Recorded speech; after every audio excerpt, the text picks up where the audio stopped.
The Mafia boss married her at midnight and demanded a divorce by dawn. Elena Voss thought becoming Damien Vale's wife meant power and protection. Instead, hours after their wedding, still wearing her gown, she was handed divorce papers in a penthouse suite. No explanation, no mercy, just cold rejection from the most dangerous man in the city. What she didn't know then was that being thrown away would be the best thing that ever happened to her, because the woman Damien discarded would become the one thing he truly feared. Like this video and comment what city you're watching from, so I can see how far this story travels. The champagne had gone flat in her glass hours ago, but Elena hadn't noticed. She stood at the floor-to-ceiling window of the penthouse, the city sprawling 40 stories below, lights scattered like broken glass across velvet. Her wedding dress still fit perfectly. Custom silk, hand-beaded, the kind of gown that took 6 seamstresses 3 months to complete. It felt heavy now. Not because of the fabric, but because of everything it was supposed to mean. Behind her, Damien moved through the suite with the same efficiency he brought to everything. No wasted motion, no second thoughts. She could hear the clink of ice and crystal, the quiet rustle of his jacket being removed. They had been married for 4 hours and 17 minutes.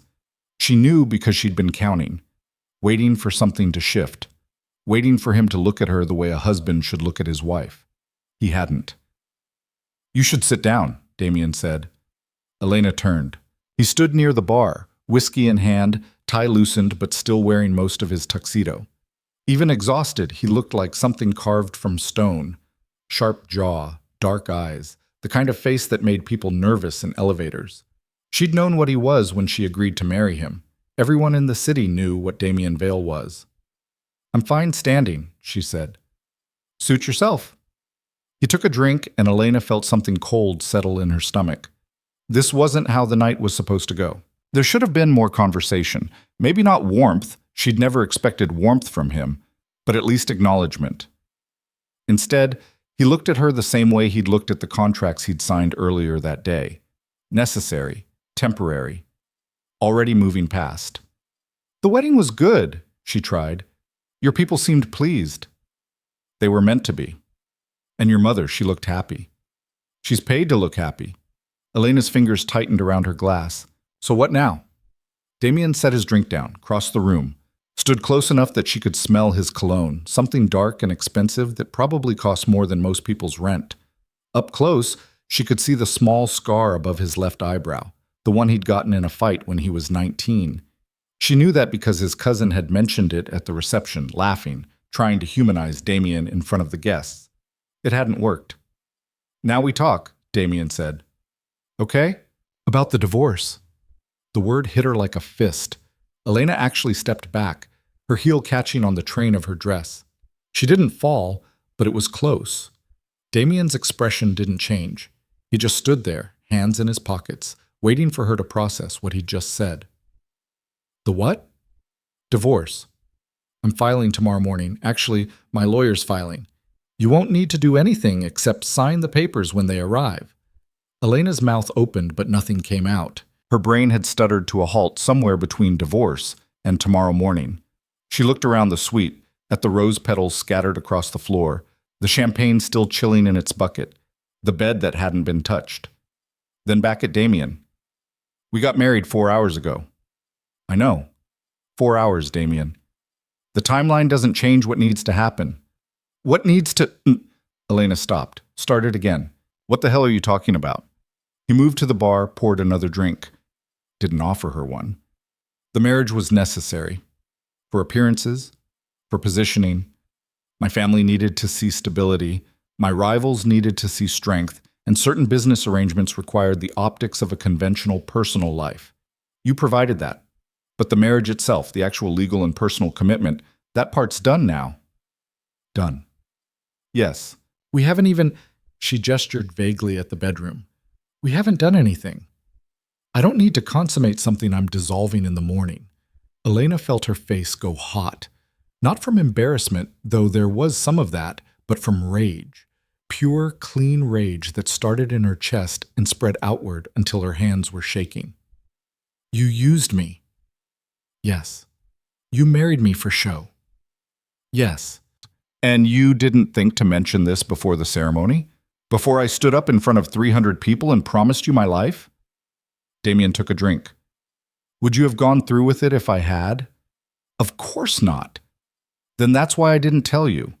He set the glass down with a soft click.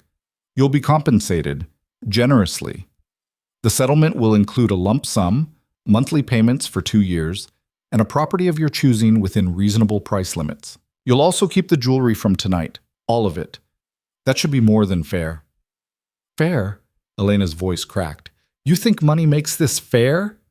I think money makes most things fair. She wanted to throw her glass at him, wanted to scream, to tear the dress off right there and leave it in pieces on his floor. Instead, she just stared at him, at this man she'd married, this stranger she'd somehow convinced herself she could build a life with. She'd known he was cold, known he was dangerous.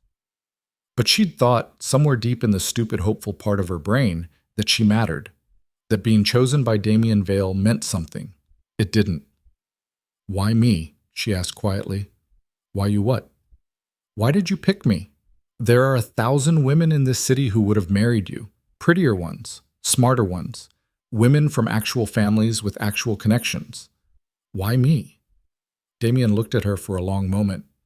Because you were convenient. The word hung in the air between them. Convenient, Elena repeated. You had no family to complicate things, no significant connections that would create obligations, no history that would raise questions. You were presentable, appropriate, and most importantly, temporary. That's what I needed. Temporary. Yes. Elena felt something crack inside her chest. Not her heart, that had broken the moment he said the word divorce, but something deeper, some fundamental belief about the world and her place in it. She'd spent 6 months dating Damien, 6 months of careful dinners, supervised outings, conversations that never went too deep but felt significant anyway.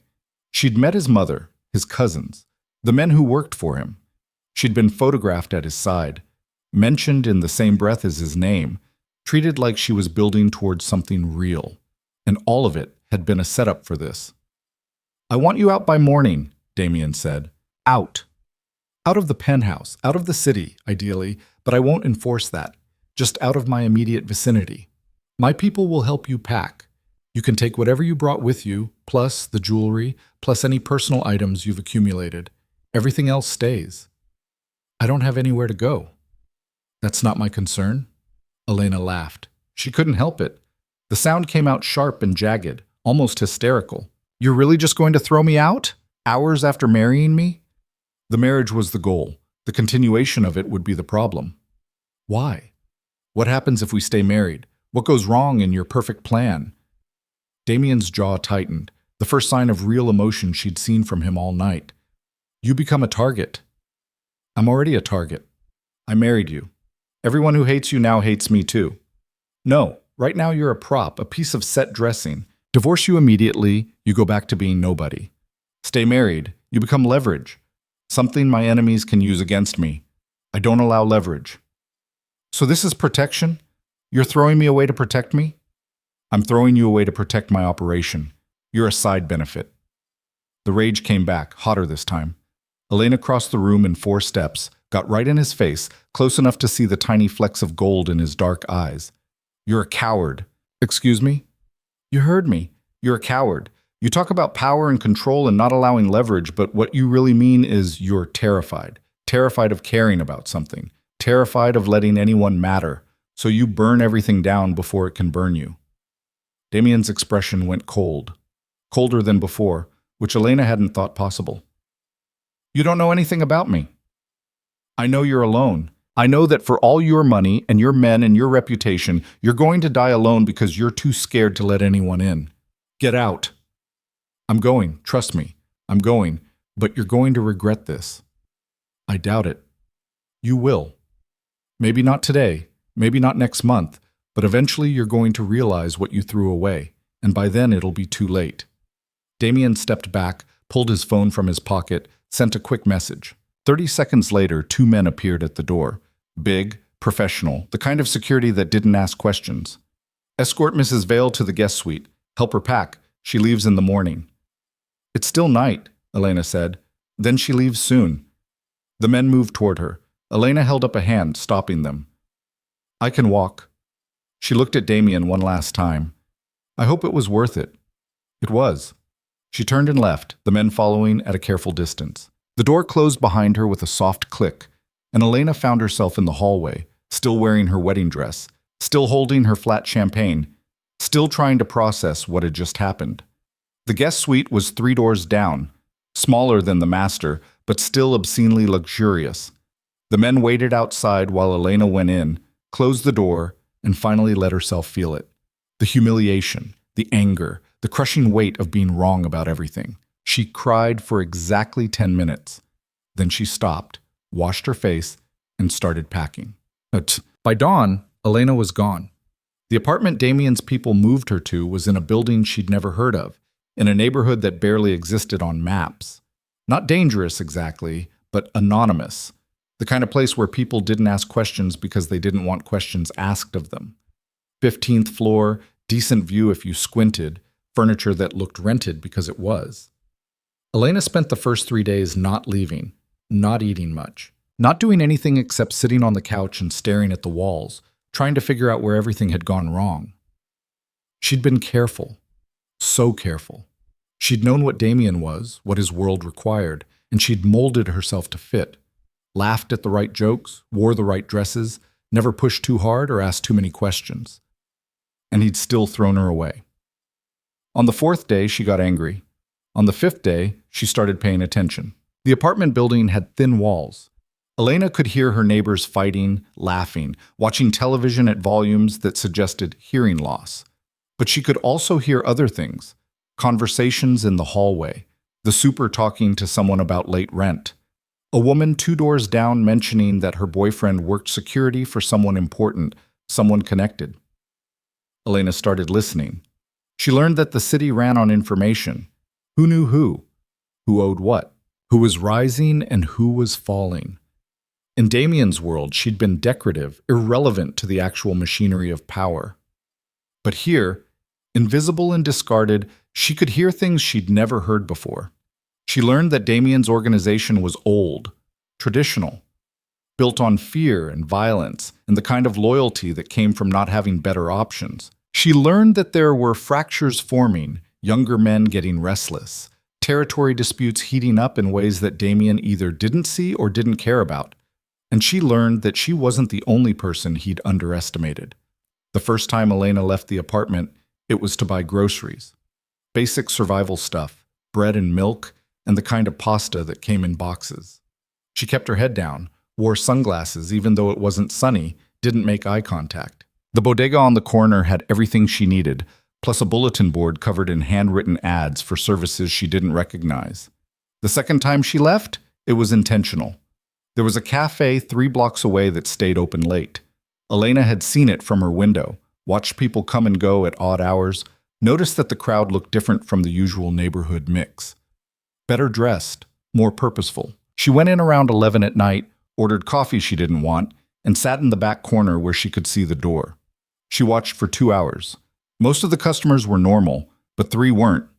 3 men came in separately, ordered nothing, sat at different tables, and left after exactly 20 minutes.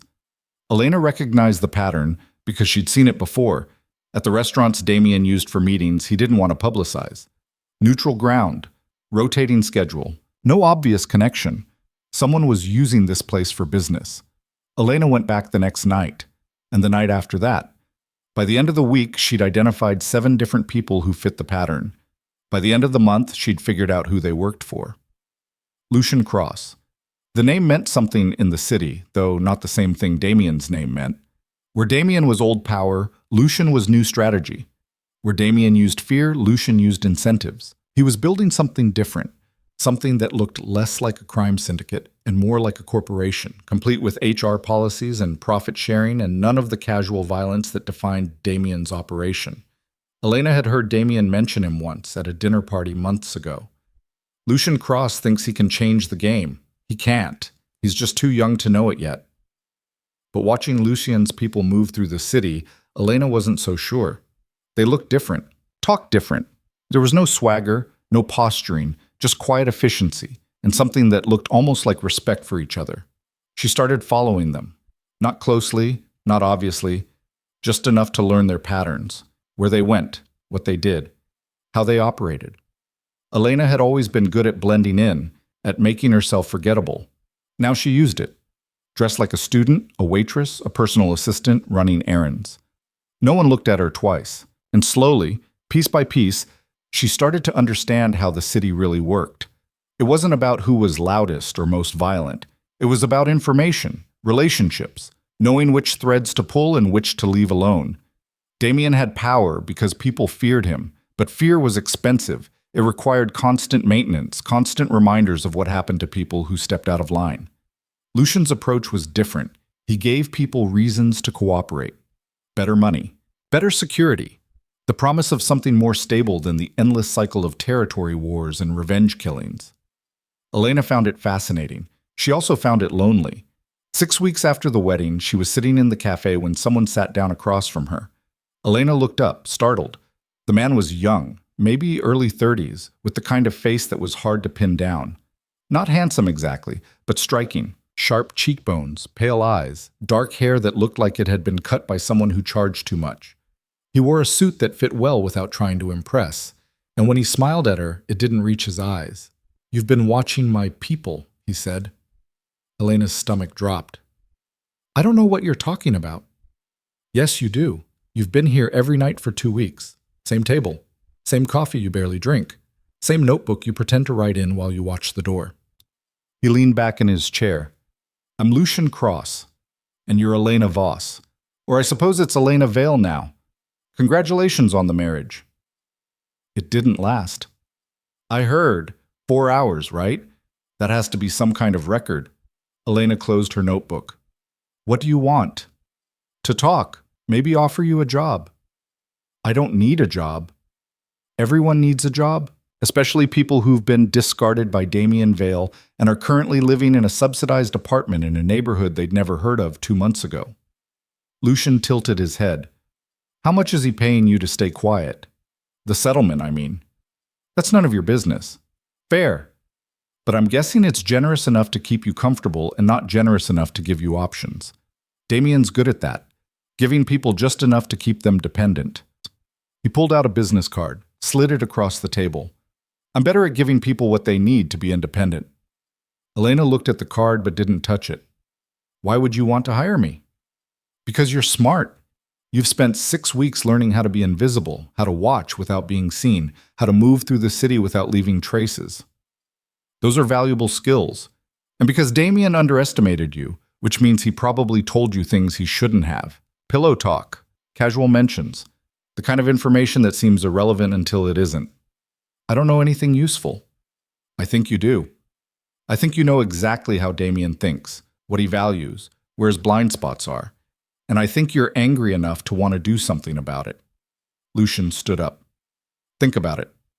Call me if you're interested, or don't. Either way, you should probably find a different cafe. My people are starting to get nervous."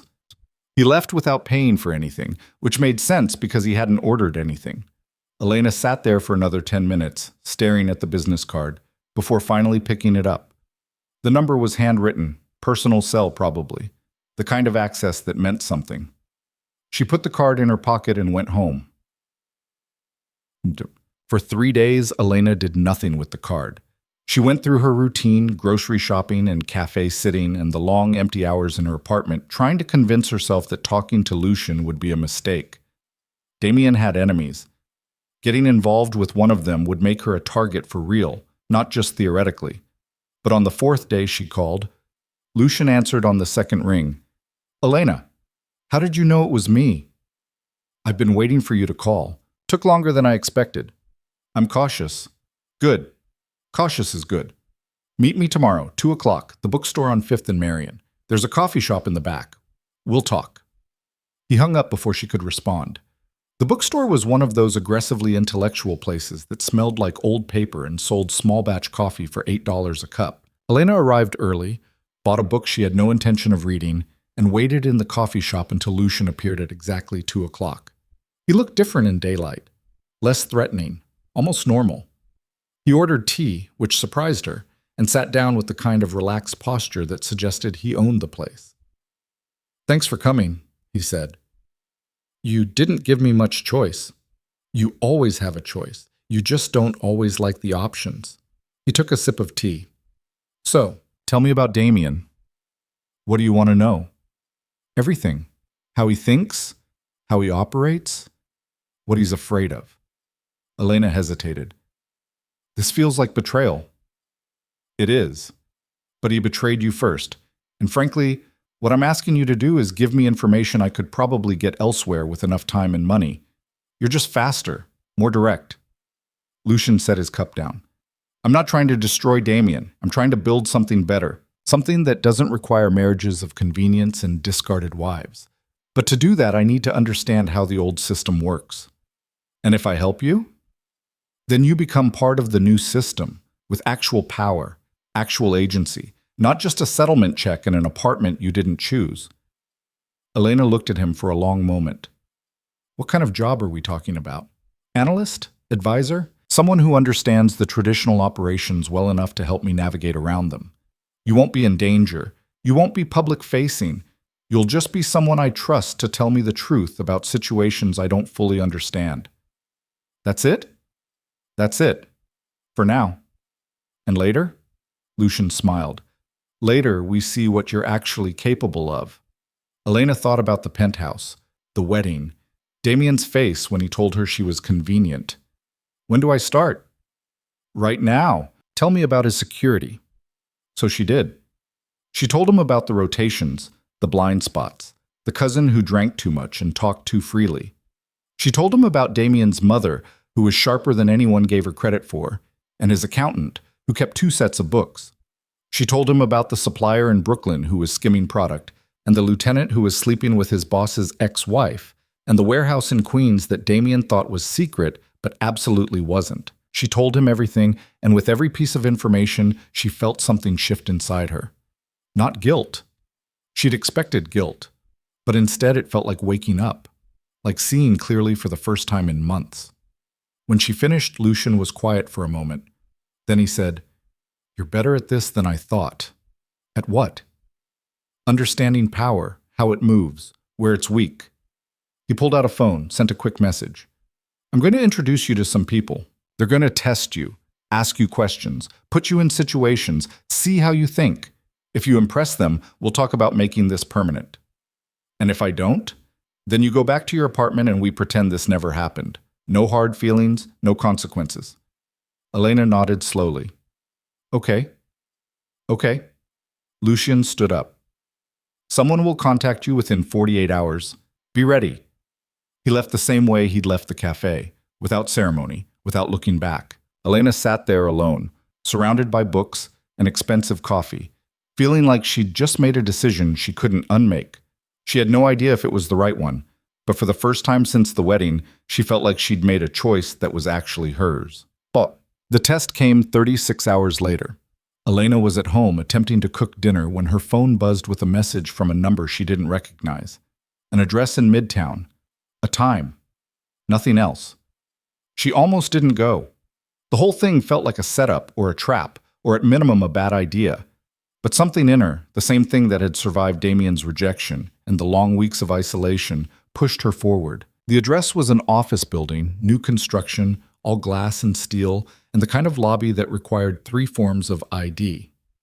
Elena gave a name she'd been told to use, and the security guard waved her through without questions. 18th floor, suite 1842. The elevator was fast and silent. When the doors opened, Elena found herself in a hallway that looked more like a high-end hotel than an office. Soft lighting, expensive art, the kind of carpet that absorbed sound. Suite 1842 was at the end. The door was open.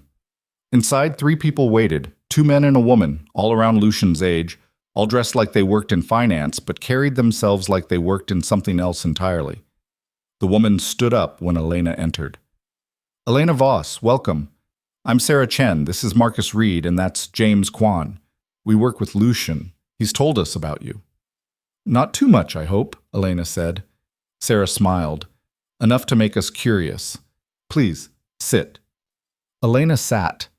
The chair was comfortable, which somehow made her more nervous. This felt too polished, too professional.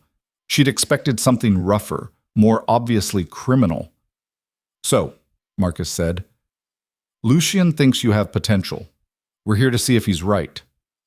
"How?" Questions, scenarios, nothing too complicated. James pulled out a tablet, swiped through something. "Let's start simple.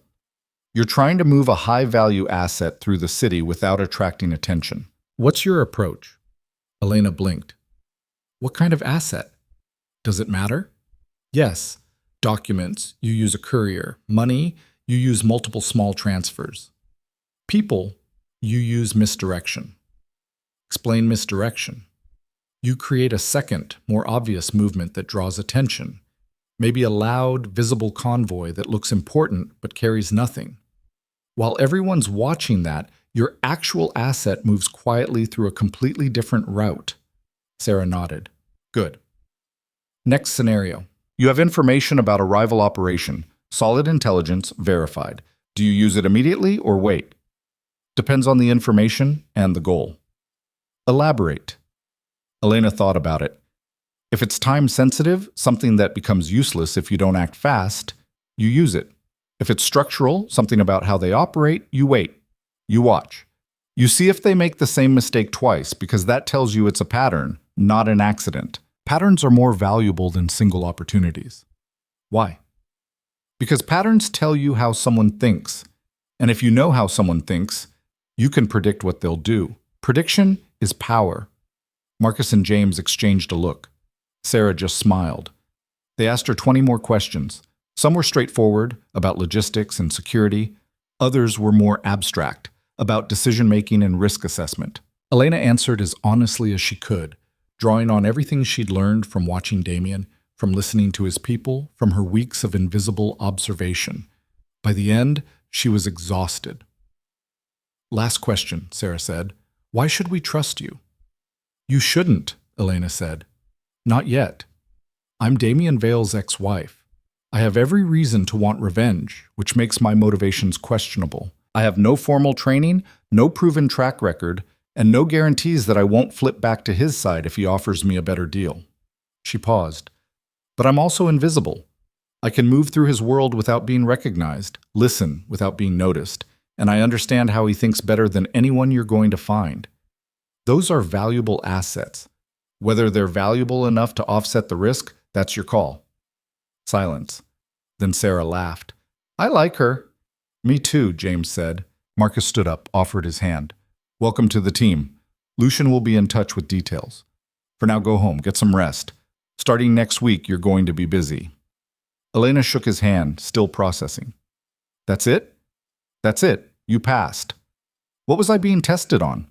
"Honesty, intelligence, whether you understand that trust is earned, not given." Sarah walked her to the door. "We've all been underestimated at some point. Lucian builds his organization out of people who know what that feels like and refuse to let it define them. You fit." Elena left the building in a daze. The sun was setting, painting the city in shades of orange and gold, and for the first time in 2 months, she felt something other than rage or grief. She felt purpose. Her phone buzzed. A message from Lucian. "Told you that you were better than you thought. See you Monday." Elena smiled and headed home. Monday arrived faster than Elena expected. She'd spent the weekend in a strange state of nervous energy, unable to sit still, unable to focus on anything except the fact that her entire life was about to change again. This time, though, she was choosing the change. That made it different. Terrifying, but different. The message came at 7 in the morning. An address in the financial district, 20th floor. Ask for Martin. Elena dressed carefully, nothing flashy, just dark pants and a simple blouse that could pass for business casual. She looked at herself in the mirror and barely recognized the woman staring back. 2 months ago, she'd been picking out a wedding dress. Now she was preparing for her first day working for one of Damien's rivals. The building was newer than the one where she'd been tested, all clean lines and tinted glass that reflected the morning sun. The lobby was busy with people in expensive suits carrying expensive coffee, everyone moving with the kind of purpose that came from actually mattering. Elena felt out of place immediately. Martin turned out to be a security guard who looked like he'd been doing this job for 20 years and had seen everything twice.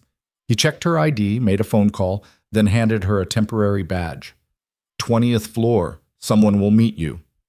The elevator ride felt longer than it should have. Elena watched the numbers climb, each floor a reminder that she was moving further from the safety of anonymity and closer to something she didn't fully understand yet. When the doors opened, Sarah Chen was waiting.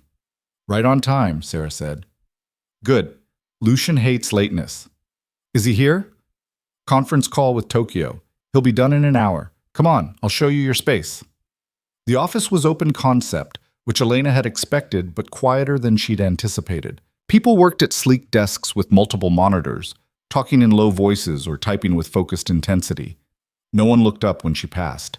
Sarah led her to a desk near the window, away from the main cluster. You'll work here for now, Sarah said.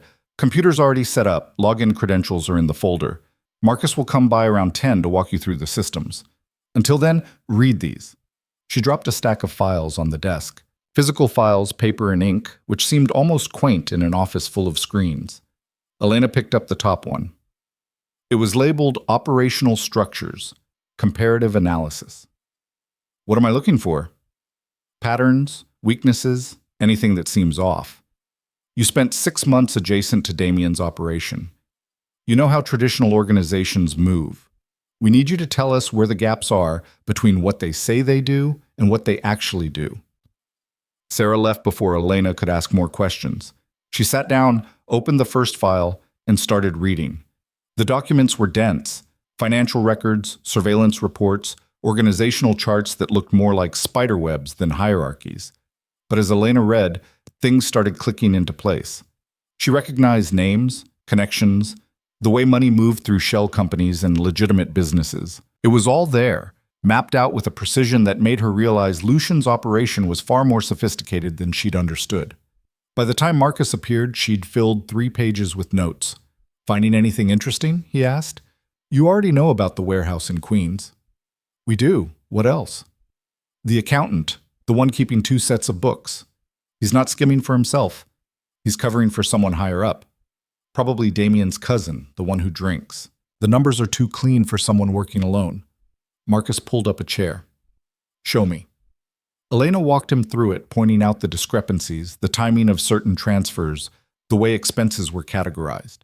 Marcus listened without interrupting, occasionally making notes on his tablet.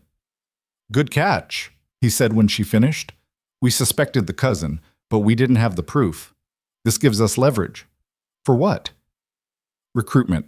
Fear keeps people loyal to Damien, but money works faster. If we can flip the accountant, we can flip the cousin. If we flip the cousin, we fracture the family structure. He stood up. Keep reading. Meeting at 2 with Lucian. He'll want to hear what you found. The morning passed quickly after that. Elena worked through the files, making notes, cross-referencing information, slowly building a picture of how Damien's organization actually functioned versus how it appeared to function. The gaps were wider than she'd expected. He ran a tight ship publicly, but internally there were fractures everywhere. People skimming, lying, making side deals. The fear that kept them in line also kept them desperate. At exactly 2 o'clock, Sarah appeared again. Conference room, bring your notes. Lucian was already there when Elena arrived, sitting at the head of a glass table that probably cost more than her apartment. He looked tired but sharp, eyes scanning a tablet, while he listened to someone on speakerphone finish a sentence in rapid Mandarin. He said something back, equally rapid, then ended the call. Elena, good. Sit. She sat. Marcus and James were already there, along with 2 people she hadn't met before. A young man with wire-rimmed glasses who looked barely old enough to drink, and an older woman with silver hair and the kind of expression that suggested she suffered fools poorly. Introductions, Lucian said. Elena Voss, meet David Park, our tech lead, and Victoria Sterling, who handles external relations. Everyone, this is Elena. She's joining us as an analyst with special focus on traditional operations. Victoria looked her over with undisguised assessment. You're the wife. Ex-wife, Elena corrected. 4 hours. That's got to sting. It did. It doesn't anymore. Good. Bitterness is useful in the short term, but it clouds judgment. Sarah says you found something interesting this morning. Elena glanced at Lucian, who nodded. She opened her notes and walked them through the accountant connection, the cousin's involvement, the pattern of financial cover-ups. The room was silent while she talked. When she finished, David was already typing. "I can verify this," he said. "Give me 6 hours." "You have 3, Lucian said. He looked at Elena. "If this checks out, it's exactly the kind of intelligence we need. Traditional organizations run on family loyalty and fear, but both of those have breaking points. Find enough breaking points, apply enough pressure, the whole structure collapses." "You want to take down Damien," Elena said. "I want to make his way of doing business obsolete. There's a difference. Damien's not my enemy. His methods are. Violence, intimidation, the constant cycle of revenge and retaliation. It's inefficient, expensive, and it makes everyone involved weaker, not stronger." Lucian set his tablet down. "I'm building something different, something sustainable. But to do that, I need to understand the old system well enough to dismantle it without starting a war. And I'm supposed to help you do that. You're supposed to tell me where the weak points are. What I do with that information is my decision." Victoria leaned forward. "Question. What happens when Damien finds out you're working for us?" "He won't," Elena said. "He will, eventually. People talk. Information leaks. When that happens, what's your play?" Elena thought about it. "By the time he finds out, I'll be valuable enough that touching me would be a mistake. Confident. Practical. Damien doesn't waste resources on personal vendettas unless they serve a larger purpose. I'm only dangerous to him if I'm useful to you, so I need to make myself useful enough that I'm worth protecting." Victoria smiled. "I like her." "Everyone likes her," Lucian said. "The question is whether she can deliver. David, verify her information. Victoria, start mapping out the cousin's vulnerabilities. Marcus, James, I want updated risk assessments on all of Damien's key people by end of week. Elena, you're with me." The others filed out. Elena stayed seated, waiting. Lucian stood up, walked to the window, looked out at the city stretched below them. "You did well this morning," he said. "Thank you." "But you're holding back." Elena felt her stomach tighten. "What do you mean?" "You gave us good intelligence, useful information, but you're still thinking like someone on the outside looking in. I need you to think like someone who belongs here." "I've been here 4 hours." "I know. I'm not criticizing. I'm telling you what the next step is." He turned to face her. "You know things about Damien that aren't in any file. Personal things. How he reacts under pressure, what he values, what he's afraid of. That's the intelligence I really need. You want me to tell you his weaknesses. I want you to tell me who he is when no one's watching, the man behind the reputation." Elena looked down at her hands. "He's careful, controlled. He doesn't lose his temper, doesn't make impulsive decisions. Everything is calculated. Everyone has something they're not careful about. His mother. She's the only person he actually listens to. Not his lieutenants, not his advisors. Her. If she tells him something is a bad idea, he reconsiders. Why? Because she built the organization before he inherited it. She was the one who turned his father's small-time operation into something that mattered. Damien respects that, respects her." Lucian made a note on his tablet. "What else?" "He's afraid of seeming weak. That's why he burned the marriage so fast. He thought keeping me around would make him look soft, vulnerable. He'd rather be alone than risk anyone thinking he cares about something." "Does he care about anything?" Elena thought about the penthouse, the wedding, the look on Damien's face when he told her she was convenient. He cares about control. That's it. Control over his organization, his reputation, his life. Lose control, he loses everything. And if we threaten his control, he'll lash out, hard, which is why you need to be careful. Damien doesn't negotiate when he feels cornered. He eliminates threats.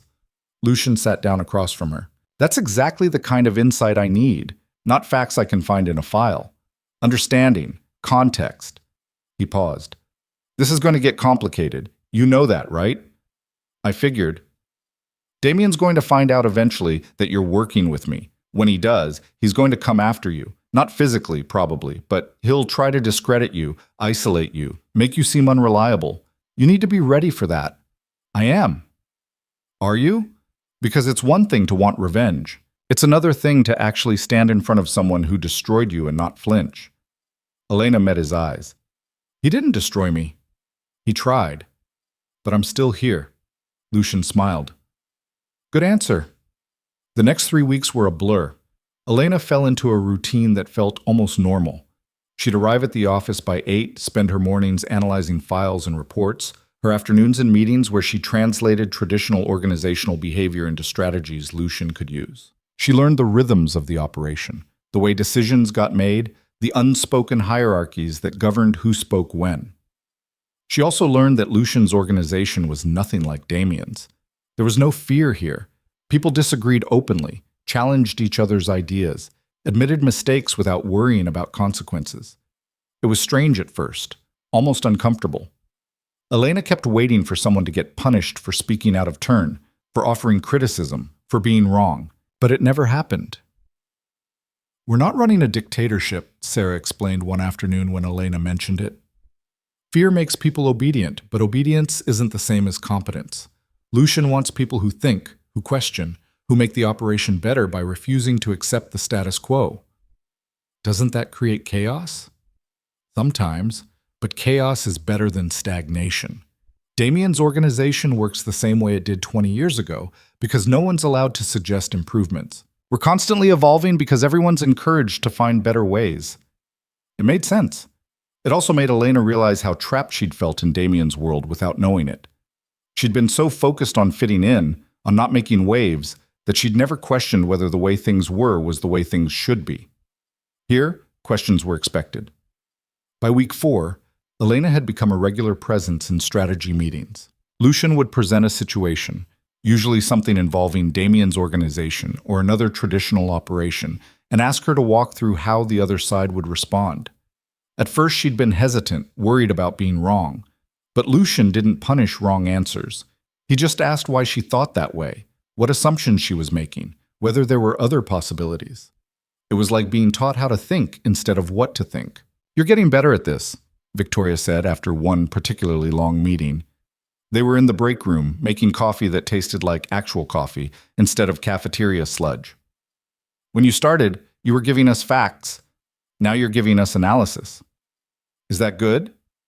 It's essential. Facts are easy. Anyone with enough resources can gather facts. Understanding what they mean, that's harder. You're starting to see patterns most people miss. Elena poured milk into her coffee. Can I ask you something? Sure. Why are you all being so nice to me? I'm Damien Vale's ex-wife. I have every reason to feed you bad information, to sabotage things from the inside. But everyone just treats me like I belong here. Victoria took a sip of her coffee. You want the real answer? Yes. Because Lucian's an excellent judge of character, and he thinks you're genuine. And because every single person in this office has been underestimated at some point. I was told I was too old to pivot from corporate law to this. Marcus was told he was too soft for the industry. Sarah was dismissed because she's a woman in a male-dominated field. David was laughed at for being young.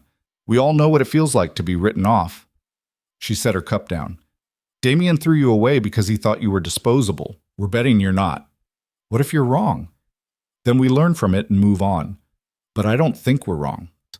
That night, alone in her apartment, Elena thought about what Victoria had said, about being underestimated, about proving people wrong. She thought about Damien's face when he'd called her convenient, like she was a piece of furniture he'd rented for an event. She thought about how badly she wanted to prove him wrong. Her phone buzzed. A message from an unknown number. We need to talk. Coffee tomorrow, 10 a.m., the place on 5th. Come alone. No signature. But Elena knew the tone, knew the cadence. She stared at the message for a long time before responding. Who is this? The reply came immediately. Your husband. Elena's hand started shaking. She put the phone down, picked it up again, stared at the screen like it might explode. Damien never contacted her directly. The divorce had been handled by lawyers, the settlement deposited into her account without comment. In 2 months, she hadn't heard a single word from him. Until now. She should tell Lucian. That was protocol. Any contact with Damien's organization got reported immediately. But something stopped her. Maybe curiosity. Maybe the need to face him on her own terms. Maybe just the desire to see if she'd flinch when he was standing in front of her. She typed back, "Fine, 10 a.m." Then she deleted Lucian's number from her recent calls and tried to sleep. She couldn't. The cafe on 5th was crowded when Elena arrived the next morning. She dressed carefully again, professional but not trying too hard, the kind of outfit that said she had her life together, even if that was a complete lie. She ordered coffee she didn't want and sat at a table near the back where she could see the door. Damien arrived at exactly 10 o'clock. He looked the same, perfectly tailored suit, dark hair styled precisely, the kind of presence that made other people nervous just by proximity. He spotted her immediately, walked over without hesitation, sat down across from her like they were old friends meeting for a casual chat. "Elena." "Damien. You look well. You look like you always look." He almost smiled. "Almost. I wasn't sure you'd come." "I wasn't sure either." A waitress appeared, took his order, disappeared. Damien folded his hands on the table and looked at her with an expression that might have been concern if he were capable of concern. "How have you been?" he asked. "Is that a real question, or are we just doing pleasantries?" "It's real. I've been fine, adjusting, figuring out what comes next." "I heard you got a job." Elena's stomach dropped, but she kept her face neutral. "Where'd you hear that?" "I hear things. It's what I do." He paused. "Finance sector, right? Analysis work?" "Something like that." "Good. You always were smarter than people gave you credit for." The comment landed wrong, like he was trying to be kind but didn't quite know how. Elena took a drink of her coffee to buy time. "Why am I here, Damien?" "I wanted to see you." "Why?" "Because I've been thinking about the wedding, about what I said, how I handled things." "You mean how you married me and divorced me in the same night?" "Yes." "That." Elena waited. Damien looked uncomfortable, which was satisfying in a petty way. He wasn't used to being the one who had to explain himself. "I was too harsh," he said finally. "The way I ended things. You deserve better." "I deserve the truth." "I gave you the truth." "You gave me a weapon disguised as truth. You told me I was convenient, disposable, temporary. You said those things to hurt me, not to be honest." Damien's jaw tightened. "Maybe." "Not maybe. Definitely. You wanted me to leave quietly, so you made sure I'd be too hurt to fight back." Elena set her cup down. "It worked, by the way. I left. I stayed quiet. I signed your papers and took your money and disappeared exactly like you wanted. Then why do you sound angry?" "Because I am angry. I'm furious. But not for the reasons you think." "Explain." Elena leaned forward. "I'm not angry that you didn't love me. I knew what I was signing up for. Business arrangement, strategic marriage, whatever you want to call it. I understood that. What I'm angry about is that you didn't even respect me enough to be straight with me from the beginning. You let me think I mattered. You let me plan a future. You let me stand up in front of your entire organization and promise you my life, knowing you were going to throw it back in my face hours later. I couldn't tell you beforehand." "Why not?" "Because you wouldn't have gone through with it." Exactly. Which means you knew it was wrong. You knew it was cruel, and you did it anyway because your plan was more important than my dignity." Damien looked at her for a long moment. "You're right." Elena blinked. "What?" "You're right. I handled it badly. I could have found another way. I didn't because it was easier not to." He paused. "I'm sorry." The apology hit her like a punch. She'd expected defensiveness, excuses, the same cold rationalization he'd given her in the penthouse. Not this, not actual acknowledgement of wrongdoing. "Why are you telling me this now?" she asked. "Because I've been watching you, seeing how you've adapted. You're doing well, Elena. Better than I expected." "Better than you wanted, you mean?" "Maybe that too. And now you're worried I might be a problem." Damien's expression shifted slightly. "Should I be?" "I don't know. Should you?" They stared at each other across the table. Elena could feel her heart pounding, could feel the weight of the conversation shifting into dangerous territory. She needed to be careful. One wrong word and Damien would know she was working against him. "I'm not your enemy," she said carefully. "I'm just trying to build a life." With Lucian Cross. There it was. Elena forced herself not to react. "I don't know what you're talking about." "Don't lie to me. I know you're working for him. I know you've been feeding him information about my organization. I know everything, Elena." "Then why are we having coffee?" "Because I want to give you a chance to stop." Elena laughed. She couldn't help it. The absurdity of the situation, of Damien sitting there acting like he was being generous, was too much. "You want me to quit my job because it makes you uncomfortable?" "I want you to quit before you get hurt." Lucian's playing a dangerous game, going up against traditional organizations, trying to change how things work. It's noble. It's also stupid. And when it falls apart, everyone close to him falls with it. Maybe it won't fall apart. It will. Because people like Lucian don't understand how power really works. He thinks he can negotiate his way to the top, make deals, build consensus. But real power doesn't come from consensus. It comes from fear, from knowing that if people cross you, there are consequences. Like throwing your wife away hours after marrying her? Damien's eyes went cold. That was different. How? Because I was protecting you. From what? From becoming a target. From being used against me. He stopped. It doesn't matter. The point is, working for Lucian puts you in danger. Real danger. Walk away now, and I'll make sure you're protected. Stay, and you're on your own. Elena stood up. "I've been on my own since you divorced me. I'm used to it." "Elena." "Thanks for the coffee, Damien. Don't contact me again." She left before he could respond, walked 3 blocks before she let herself stop and breathe. Her hands were shaking. Her whole body was shaking. But she'd done it. She'd faced him and hadn't flinched. She pulled out her phone and called Lucian. He answered immediately. "What's wrong?" "Damien knows. About me working for you. About everything." Silence on the other end. Then, "Where are you?" "Fifth and Marion." "Stay there. I'm sending someone." 10 minutes later, Marcus pulled up in a black sedan. Elena got in without being asked. They drove in silence until they were clear of the area. Then Marcus glanced at her. "You okay?" "I think so." "What did he say?" Elena told him everything. The apology, the warning, the thinly veiled threat. Marcus listened without interrupting, his expression unreadable. "He's scared," Marcus said when she finished. "Of what?" "Of you. Of what you represent. You're proof that his way of doing things doesn't work, that you can survive being thrown away by him and come out stronger. That's dangerous to his entire worldview." "He told me to quit." "Of course he did. Because as long as you're working with us, you're a reminder that he's not untouchable." Marcus turned onto the highway. "Question is, what do you want to do?" "What do you mean?" "Do you want to quit? Walk away? Take his protection? Go back to being invisible?" Elena thought about the office, the meetings, the feeling of actually mattering.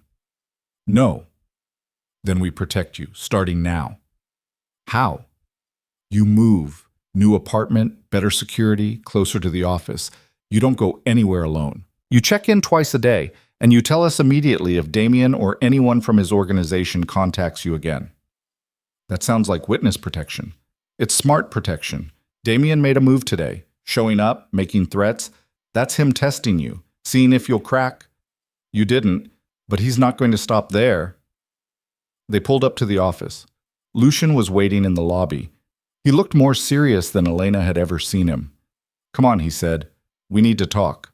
They went to Lucian's private office, a space Elena had only seen once before during her initial interview. It was smaller than she'd expected, more functional than impressive. A desk covered in papers, 2 chairs that looked comfortable but weren't trying to be. Windows that overlooked the city but were tinted dark enough that no one could see in. Lucian gestured for her to sit, then closed the door. "Tell me exactly what happened," he said. Elena went through it again, slower this time, including details she'd left out when talking to Marcus. The way Damien had looked at her, the careful phrasing of his apology, the shift in his tone when he'd mentioned Lucian's name. "He wasn't threatening me," she said. "Not directly. It was more like he was warning me. Like he genuinely thinks I'm in danger and he's trying to protect me from making a mistake." "Do you believe that?" "I don't know. Maybe part of him believes it. But the bigger part just wants me gone because I'm inconvenient again. Lucian sat on the edge of his desk. He's right about one thing. You are in danger. Not because of him specifically, but because you're visible now. You're not just Damien's discarded wife anymore. You're someone with access, with knowledge, with value. That makes you a target for anyone who wants leverage against me or against him. So what do? You keep working, but we adjust how you work. He pulled out his phone, sent a quick message. Victoria's handling your relocation. New apartment, better building, security on the ground floor. Marcus is coordinating transportation. From now on, you don't drive yourself anywhere. You don't take cabs. You use our cars with our drivers. That seems excessive. It's necessary. Damien showing up today wasn't random. He's making a move, testing boundaries, seeing how we react. If we ignore it, he'll push harder. If we overreact, we look weak. So we react proportionally. We protect you without making it look like we're scared. And what about my work? Do I stop analyzing his organization? No, you go deeper. Because now we know he's watching, which means we can feed him information. Make him think he knows what we're doing while we do something else entirely. Elena felt a chill run down her spine. You want to use me as bait. I want to use you as an asset. There's a difference. Bait is passive. You'd be active, helping us control what Damien sees, what he thinks, what moves he makes. That sounds dangerous. It is. Which is why you can say no. Right now. Walk away, take the settlement money, disappear somewhere Damien will never bother looking for you. I won't blame you. No one will. Elena looked at him. Lucian's face was serious but not manipulative. He meant it. She could leave, go back to being invisible, safe, irrelevant. I'm not leaving, she said. You're sure? I'm sure. Why? The question caught her off guard. Elena thought about it, about the penthouse and the wedding and the 2 months of emptiness that followed, about the moment she'd decided to stop grieving and start watching, about the feeling she got now when she walked into the office and people treated her like she mattered. Because Damien was wrong about me, she said, and I want him to know it. I want him to see exactly what he threw away. Lucian nodded slowly. Good answer, but be careful. Revenge is a strong motivator, but it's also limiting. At some point you need to want this for yourself, not just to prove something to him. I do want it for myself. Then we move forward. Victoria will have your new place ready by tonight. Pack what you need from the old apartment, leave everything else. Fresh start. The meeting ended and Elena found herself in Victoria's office an hour later, looking at photos of an apartment that felt too nice to be real. High floor, actual security, a kitchen that had countertops instead of just a hot plate, and hope. It's too much, Elena said. Victoria didn't look up from her computer. It's standard for anyone working at your level. Sarah has the same setup, so does Marcus. I've been here a month, and you've already provided intelligence that shifted 3 of our strategic initiatives. That's worth protecting. Victoria pulled up a building schematic. Security guard downstairs, cameras in the hallways, keycard access only. You'll have a panic button that connects directly to our response team. Use it if anything feels wrong. Don't wait to be sure. This is insane. This is careful. There's a difference. Victoria finally looked at her. You're not in corporate finance anymore, Elena. You're in the part of the business where people actually matter, which means people who want to hurt us will try to use you to do it. The apartment isn't a gift. It's insurance. Elena moved that night.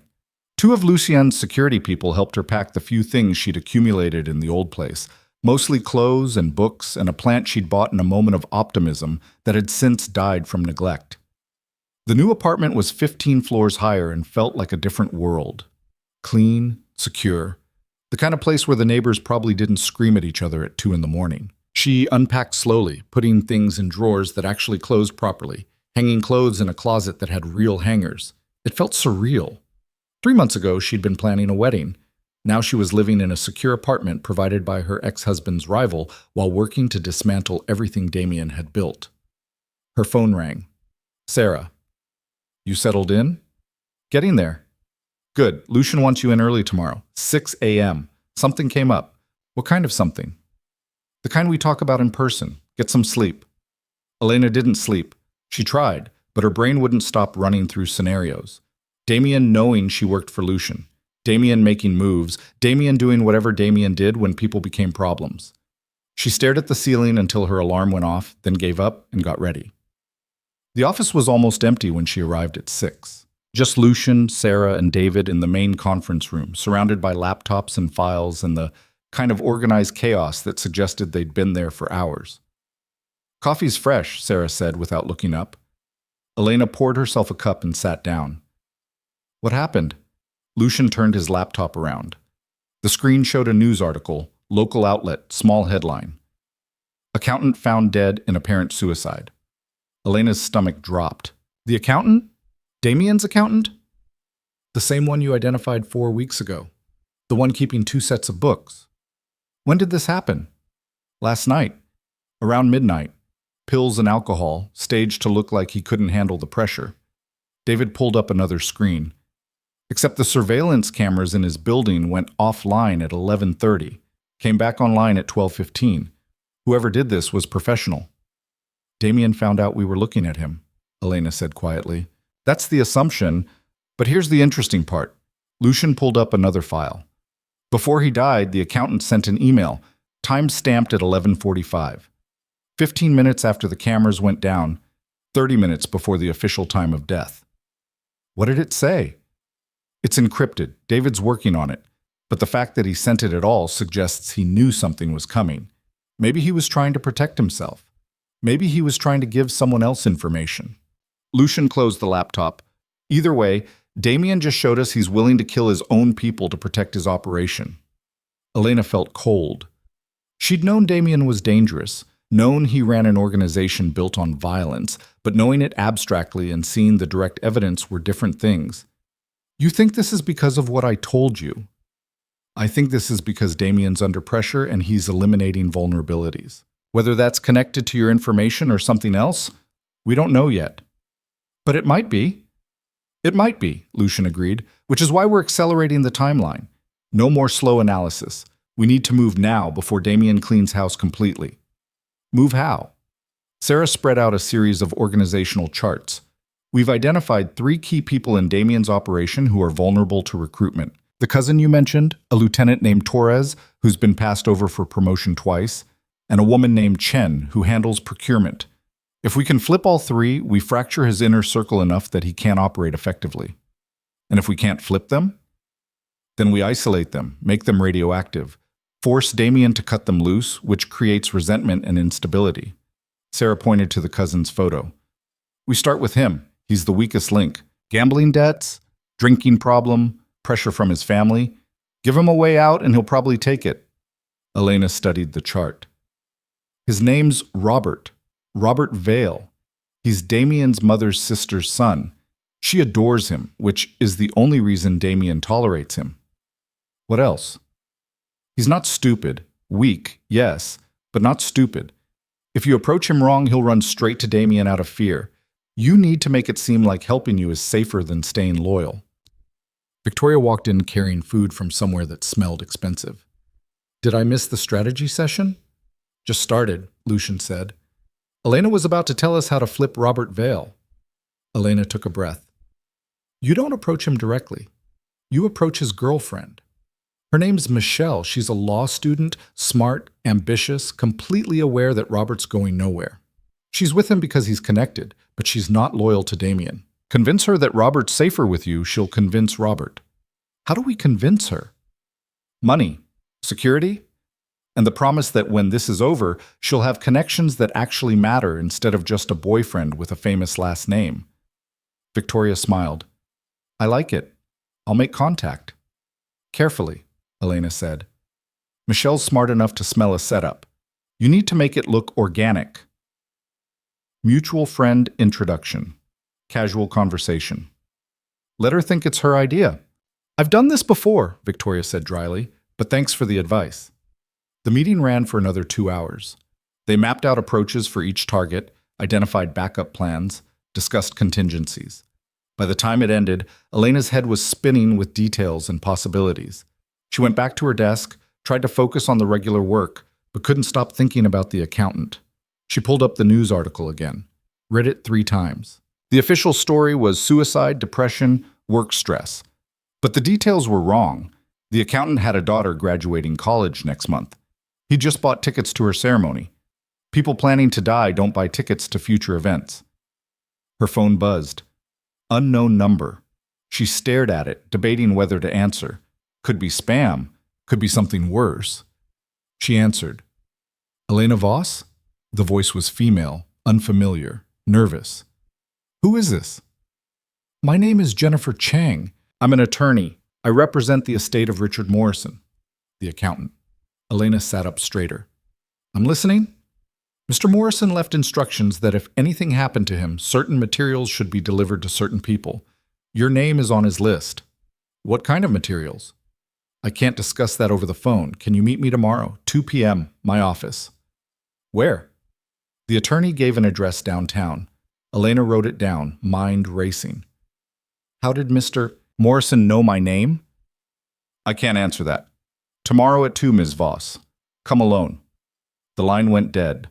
Elena sat there for a long moment, then walked straight to Lucian's office. He was on a call but waved her in. She waited until he finished. The accountant's attorney just called me, she said. He left me something. Instructions to deliver materials if anything happened to him. Lucian's expression shifted. When's the meeting? Tomorrow, 2 p.m. You're not going alone. She said, come alone. I don't care what she said. This could be a setup. Damien using the attorney to draw you out. Or it could be exactly what it sounds like. The accountant knew he was in danger, and he left insurance. Insurance he decided to leave with you specifically. Why? Elena thought about it. Maybe because I'm the one person Damien wouldn't expect. I'm too new, too disconnected from the old organization. Or maybe the accountant figured out I was working with you and thought I was the safest option. Or maybe Damien told the attorney to contact you as part of a larger plan. Then we find out tomorrow. Elena crossed her arms. I'm going. With security if you want, but I'm going.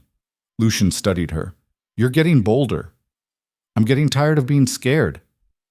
There's a difference between being bold and being reckless. I know. This is bold. He didn't look convinced, but he nodded. Fine. But Marcus goes with you. He stays in the lobby, you wear a wire, and if anything feels wrong, you leave immediately. Deal. The attorney's office was in a building that had seen better decades. The lobby had the kind of wear that suggested the landlord had given up somewhere around 1987. Marcus looked around with obvious distaste. You sure about this? He asked. No, but I'm doing it anyway. Wire's active. I'll be listening. Anything weird, say the word unfortunately, and I'm coming up. Elena took the elevator to the 7th floor. The attorney's office was at the end of a dim hallway, door half open. She knocked anyway. Come in. Jennifer Chang was younger than Elena expected, maybe 30, with the tired eyes of someone who'd chosen criminal defense and was regretting it. Her office was small, cluttered, smelling faintly of old coffee and stress. Miss Voss, thank you for coming. She gestured to a chair. I'll get right to it. Richard Morrison was a client of mine for 6 years, mostly estate planning, some contract review. 3 months ago, he came to me with unusual instructions. What kind of instructions? He gave me a secure drive, told me that if anything happened to him, anything that looked even remotely suspicious, I was to contact specific people and arrange delivery of copies. She pulled a small hard drive from her desk drawer. You're one of those people. What's on it? I don't know. It's encrypted. Richard said the people he was sending it to would know what to do with it. Elena took the drive carefully. Who else is getting copies? I can't tell you that. Attorney-client privilege extends to his instructions. He's dead. The privilege survives death. Jennifer leaned back. Look, I don't know what Richard was involved in. I don't want to know. But he was terrified the last time I saw him. Kept looking over his shoulder, jumping at sounds. He knew something was coming. Did he say what? No, just that he'd gotten in too deep and couldn't get out. He said if they came for him, at least he could make sure the truth got out. Elena stood up. Thank you for this. Miss Voss, be careful. Whatever's on that drive, people died to keep it secret. Richard knew that. That's why he set this up. Elena left the office, drive clutched in her hand. Marcus was waiting in the lobby, already moving toward the exit. We got it? He asked. We got it. They were back at the office 20 minutes later. David had the drive connected to an isolated system within 5 minutes, decryption software running while everyone gathered around. "This is military-grade encryption," David said. "Whoever set this up knew what they were doing." "How long to crack it?" Lucian asked. "Could be hours. Could be days." "We don't have days." David's fingers flew across the keyboard. "Then I'll make it hours." It took 3. 3 hours of watching progress bars crawl across screens, of David muttering to himself in 3 different languages, of Elena sitting in a conference room trying not to think about the fact that a man had died to get this information to her. Finally, David looked up. "I'm in." They crowded around his screen. The drive contained dozens of files, spreadsheets, scanned documents, audio recordings. David opened the first spreadsheet. "Financial records," Sarah said. "These are Damien's real books, not the ones he shows his people, the actual numbers." "Look at this," Victoria pointed. "Money going to offshore accounts, hundreds of thousands every month." "That's normal for this kind of operation," Elena said. "They all hide money offshore. Not from their own organization. Look at the memo field, personal discretionary. He's been skimming from his own people." Lucian leaned closer. "How much?" David ran the numbers. "Over the last 5 years? Close to 40 million? The room went quiet. Elena felt her stomach turn over. 40 million. Damien had been stealing from his own operation, from the people who trusted him, who bled for him, while preaching loyalty and family and the importance of the organization above all else. "This is leverage," Victoria said quietly. "His people find out he's been robbing them. They'll tear him apart." "We need to verify it first," Lucian said. Cross-reference with other sources. Make sure it's real." "It's real," Elena said. Everyone looked at her. "I've seen Damien's legitimate accounts. When we were getting married, his lawyer showed me the prenup assets. The numbers there were way lower than what he should have had based on the organization's earnings. I thought maybe he was hiding money from me. Turns out he was hiding it from everyone. Can you verify the accounts?" "Some of them, the ones I saw. But it'll take time." "Do it. Sarah, David, start pulling together a presentation. If we're going to use this, we need it airtight. No room for Damien to claim it's fabricated." They worked through the night. Elena cross-referenced account numbers. Sarah built the narrative. David compiled the evidence. By dawn, they had a case that would destroy Damien's credibility with his own people. "Question is, how do we deploy it?" Victoria asked. They were all exhausted, running on coffee and adrenaline. "Do we leak it publicly? Send it directly to his lieutenants? Give it to his mother?" "His mother," Elena said. Everyone looked at her again. She built the organization. She handed it to Damien with the understanding that he'd protect it, grow it, honor what she'd created. Finding out he's been stealing from it will break something fundamental, and she's the only person who can remove him without starting a war. "Will she believe it?" Lucian asked. "If it's presented right, yes. She's ruthless, but she's not blind. Show her the evidence, let her verify it herself, she'll act." "And if she decides to kill the messenger instead?" Elena met his eyes. "Then I guess we find out if I'm as valuable as you think I am." "You're not delivering this personally." "Why not?" "I'm Damien's ex-wife. I have a reason to want him exposed. It'll seem like revenge, which makes it more believable than if it comes from you. It also makes you a target." "I'm already a target. Might as well make it count." Lucian looked at Victoria, who shrugged. "She's not wrong. Coming from her, it looks personal. Coming from us, it looks like warfare." "I don't like it," Lucian said. "You don't have to like it," Elena said. "You just have to let me do it." He stared at her for a long moment. Then reluctantly, he nodded. "Fine, but we do this carefully. Set up a meeting through proper channels. Make it look legitimate, and you wear a wire the entire time." "When?" "Soon, before Damien realizes what we have." Lucian stood up.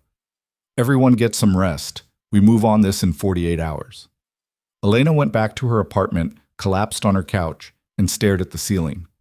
In 2 days, she was going to sit across from Damien's mother and destroy his life. The woman who'd been polite but distant at the wedding, who'd looked at Elena like she was a temporary inconvenience that would be gone soon enough. She'd been right about the temporary part, wrong about the inconvenience. Elena's phone buzzed, a message from Lucian. "You sure about this?"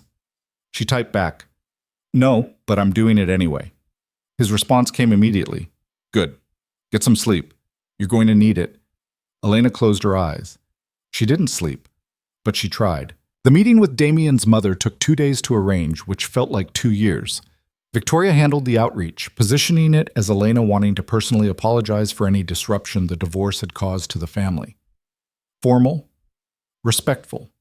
Exactly the kind of thing that would appeal to a woman who valued appearances above almost everything else. Catherine Vale agreed to meet at her estate outside the city, which made Marcus extremely nervous. "Going into her territory puts you at a disadvantage," he said the morning of the meeting. They were in the office, doing final preparations. Elena was dressed conservatively, nothing flashy, the kind of outfit that said she knew her place.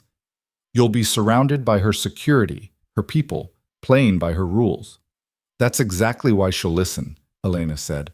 "I'm coming to her, showing deference. It makes the information more credible, not less."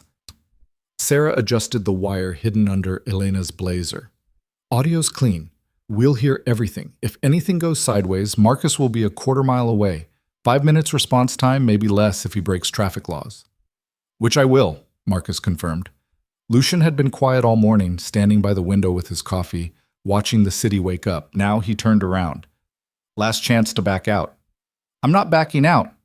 Catherine Vale is not someone to underestimate. She's been running criminal organizations since before you were born. She's seen every play, heard every lie, survived every betrayal. You walk in there with accusations about her son, she might decide you're the problem that needs eliminating. "I know."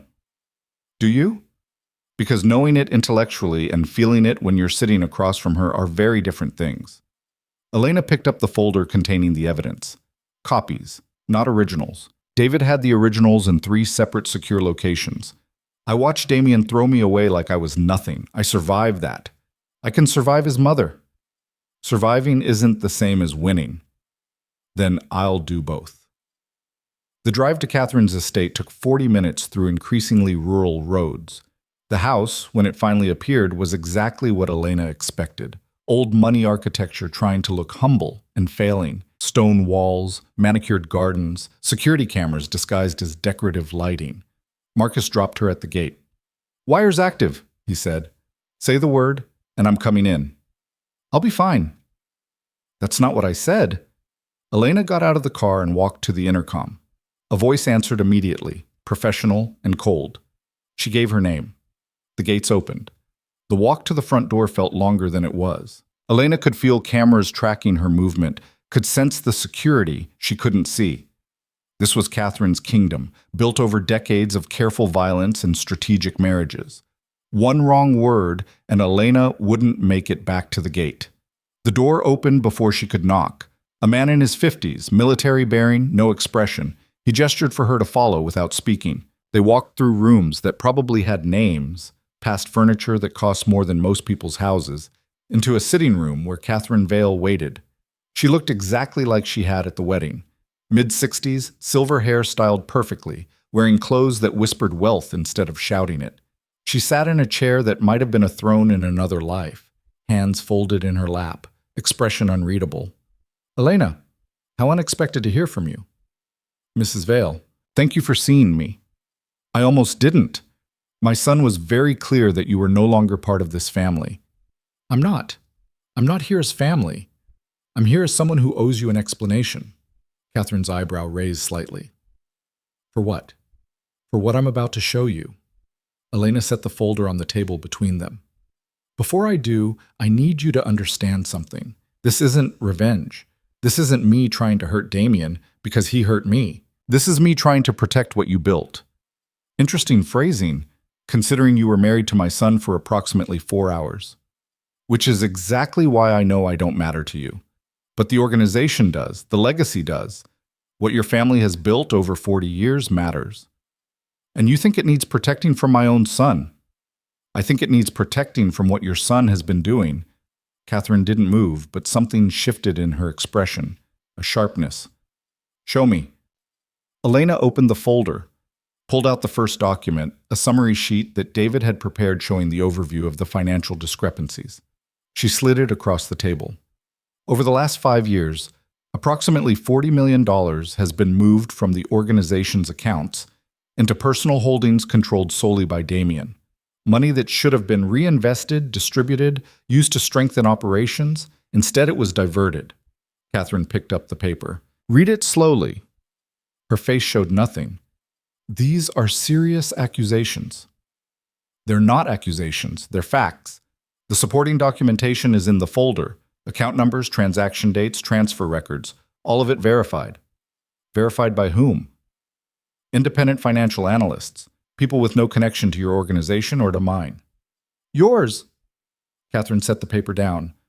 So you are working against my son. I'm working for someone who believes criminal organizations should evolve past the old ways, past the violence and fear and constant territorial wars. But that's not why I'm here.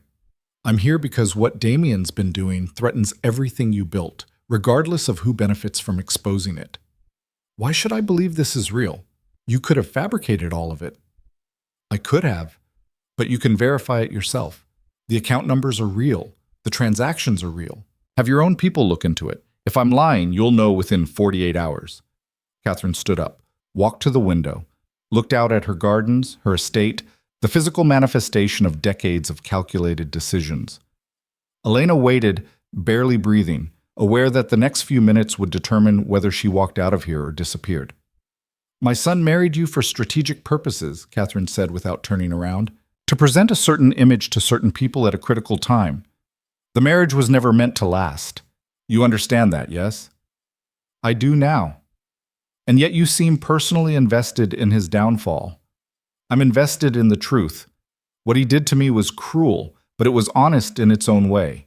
He told me exactly what I was to him, convenient, temporary, a means to an end. I can accept that. Elena stood up. But stealing $40 million from the people who risked their lives for him while preaching loyalty and family? That's different. That's betrayal on a scale that undermines everything. Catherine turned around. You're either very brave or very stupid. Probably both. For the first time, something that might have been amusement flickered across Catherine's face. My son chose poorly when he dismissed you. He did. These documents. You have originals? Secured in multiple locations. This is a courtesy copy. Courtesy. Interesting word choice. Catherine walked back to her chair, sat down, picked up the summary sheet again. What do you want in exchange for this information? Nothing. Everyone wants something. I want Damien to face consequences for what he's done, not from me, from the people he betrayed. If that helps the person I work for, fine. If it doesn't, I still want it. Catherine studied her for a long moment. You've changed since the wedding. I've had to. Yes, you have. She set the paper down. I'll look into this. If it's accurate, I'll handle it. If it's fabricated, you'll regret bringing it to me. It's accurate.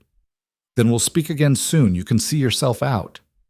Elena picked up the folder, left the summary and supporting documents on the table, and walked out. Her hands didn't start shaking until she was through the gate and back in Marcus's car. How'd it go? He asked. I don't know. She didn't shoot me, so that's probably good. Did she believe you? I think so. But she's not going to act on belief. She's going to verify everything first. Which means we have maybe 2 days before Damien finds out what we did. Elena leaned her head back against the seat. Then we'd better be ready. The verification came faster than expected. 26 hours after the meeting, Victoria got a call from one of Catherine's attorneys requesting additional documentation. David sent over encrypted files containing the transaction logs, account statements, and audio recordings of the accountant discussing the transfers. Everything Richard Morrison had died to protect. She's moving, Lucian said when they gathered to discuss it. Catherine doesn't waste time on false leads. If she's asking for more, it means her initial review confirmed enough to warrant deeper investigation. What happens when she confirms it all? Sarah asked. She'll confront Damien, probably privately first, give him a chance to explain. And when he can't? Then she removes him, quietly, efficiently, with minimal disruption to operations. Lucian looked at Elena. You gave her the evidence, but the decision is hers. Whatever happens next, it's out of our hands. I know. Are you okay with that? Elena thought about it. Was she okay with Damien's fate being determined by his mother instead of by her, by the courts, by some satisfying public reckoning? Yes, because this isn't about me getting revenge. It's about him facing the consequences of his actual crimes, not the personal ones against me. Mature answer. Don't sound so surprised. Victoria's phone rang. She looked at the screen, then at Lucian. It's Catherine's office. They want to meet. When? Today. 4 p.m. Her attorney's office downtown. Victoria paused. She's requesting Elena's presence. The room went quiet. Elena felt her stomach drop. Why would she want me there? Could be a lot of reasons. Maybe she has questions. Maybe she wants to negotiate. Maybe she's planning to eliminate the leak. Comforting. I'm just listing possibilities. Lucian stood up. Elena doesn't go alone. I'm going with her. She asked for Elena specifically. I don't care. This could be a setup. Catherine finds out we're the ones behind the investigation. She might decide to solve multiple problems at once. Or, Elena said, she might want to talk to the person who brought her the evidence, face to face, make sure I'm credible. That's optimistic. I'm feeling optimistic. She wasn't, but she went anyway with Lucian beside her and Marcus trailing 2 cars behind. The attorney's office was in a building that screamed legitimacy, all marble and brass, and the kind of quiet that comes from expensive soundproofing. They were shown to a conference room where Catherine waited with 2 attorneys and a man Elena didn't recognize, but who radiated danger in a way that suggested head of security. Catherine stood when they entered. Elena, and you must be Lucian Cross. Mrs. Vale. I didn't request your presence, and yet here I am. Catherine smiled slightly. Sit, both of you. They sat. The attorneys remained standing, which felt intentional. Catherine folded her hands on the table. I've verified the information Elena provided. All of it. The accounts exist. The transfers happened. My son has been systematically stealing from the organization for 5 years. Elena felt relief and dread in equal measure. Relief that she'd been believed. Dread at what came next. I assume you have questions, Lucian said. Several, starting with why you chose to bring this to me instead of using it against Damien directly. Because using it directly would start a war. Bringing it to you keeps things internal, family business. And you care about avoiding war because? Because war is expensive, unpredictable, and bad for business. I'm trying to build something sustainable. That's harder to do when the city's in chaos. Catherine nodded slowly. You're not like the others who've challenged the traditional structure. You actually think long-term. I try. Which makes you more dangerous, not less. She turned to Elena. And you? You brought me evidence that will destroy my son's position, possibly his life. Why? Because he deserved it, Elena said. Not for what he did to me, for what he did to the people who trusted him. Honest answer, probably stupid, but honest. Catherine pulled out a document. My son will be removed from leadership effective immediately. The organization will undergo restructuring, new management, new policies, new direction. This will take time and create vulnerability.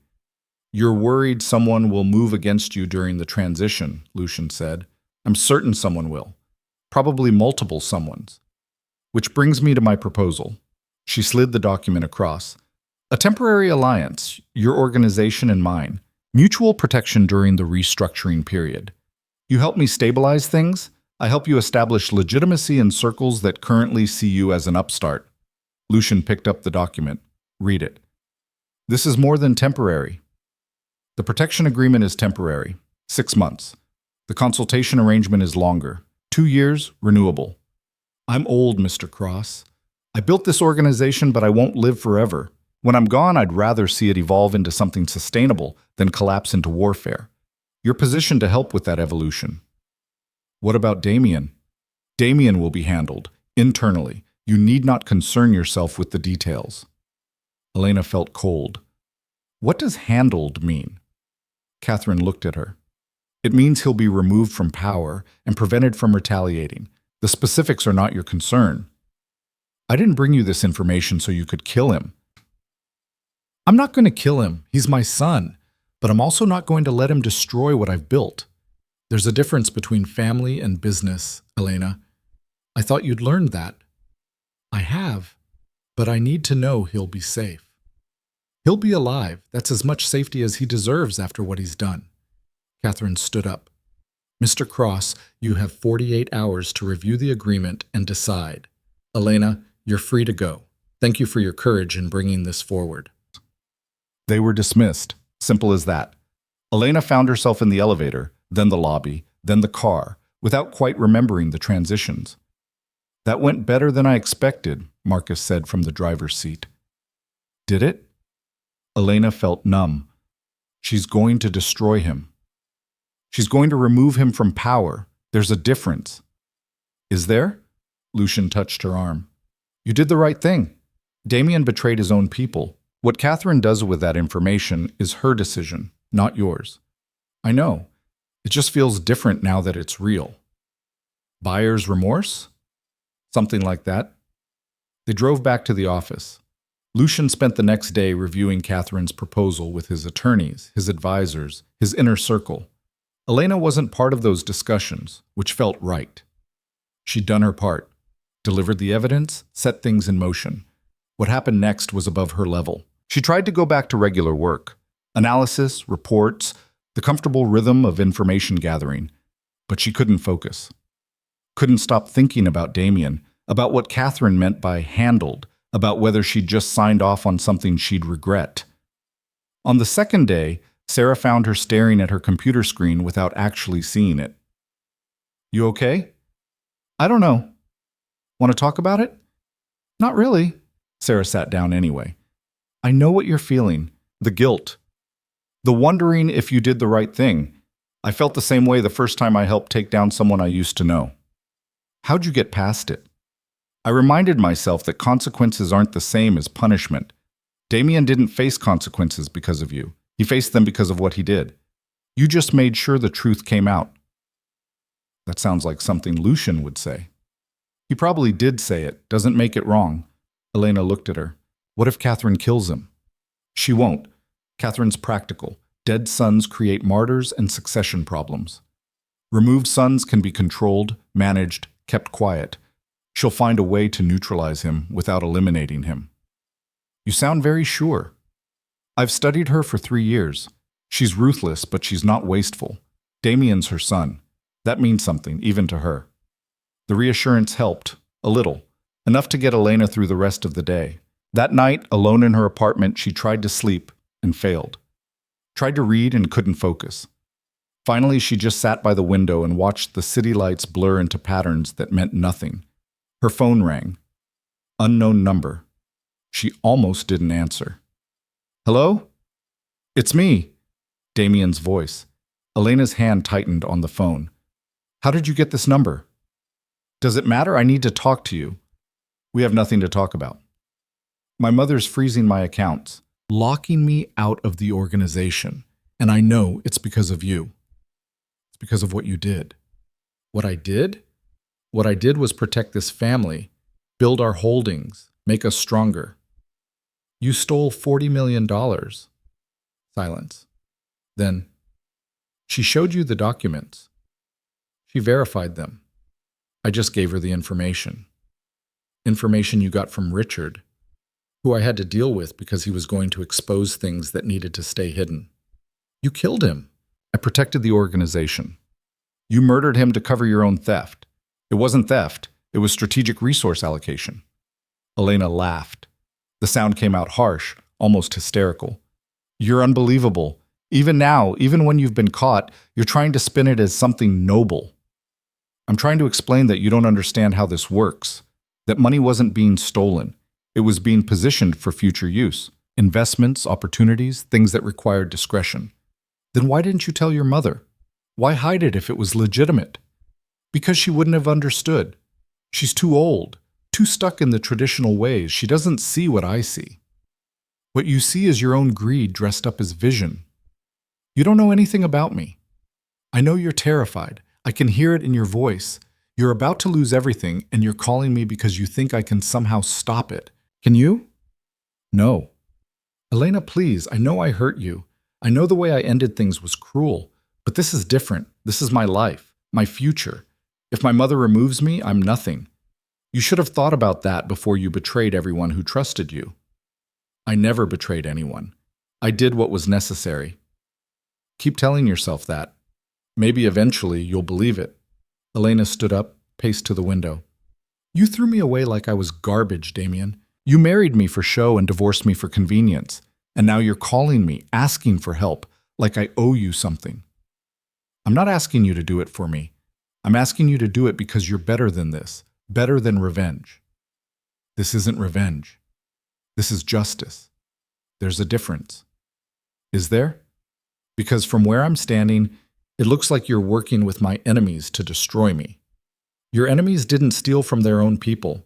You did that all by yourself. Elena, don't call me again. She hung up, turned off her phone, sat in the dark, and tried to process the conversation. Part of her felt vindicated. Damien was scared, desperate, finally understanding what it felt like to be powerless. But another part felt hollow. This was what she'd wanted, wasn't it? For him to face consequences, for him to feel the fear she'd felt. So why didn't it feel better? The next morning, Lucian called a meeting. Everyone gathered in the main conference room. He stood at the head of the table, looking more serious than Elena had ever seen him. I've accepted Catherine's proposal. As of today, we're in a formal alliance with the Veil organization. 6 months protection, 2 years consultation. The agreement starts immediately. What about Damien? Victoria asked. Removed from all operational decisions. He'll retain a nominal title for appearance sake, but real authority transfers to a committee Catherine's appointing. She's also installing new financial oversight, new accountability measures, new everything. And he's just accepting this. He doesn't have a choice. Catherine froze his accounts, stripped his access, and made it very clear that if he fights this, things will get significantly worse for him. Sarah leaned forward. Define worse. I didn't ask. Catherine has her methods. I'm choosing not to know the details. Elena felt her stomach turn. Is he safe? Everyone looked at her. Lucian's expression softened slightly. Catherine assured me he won't be harmed. Beyond that, I don't know.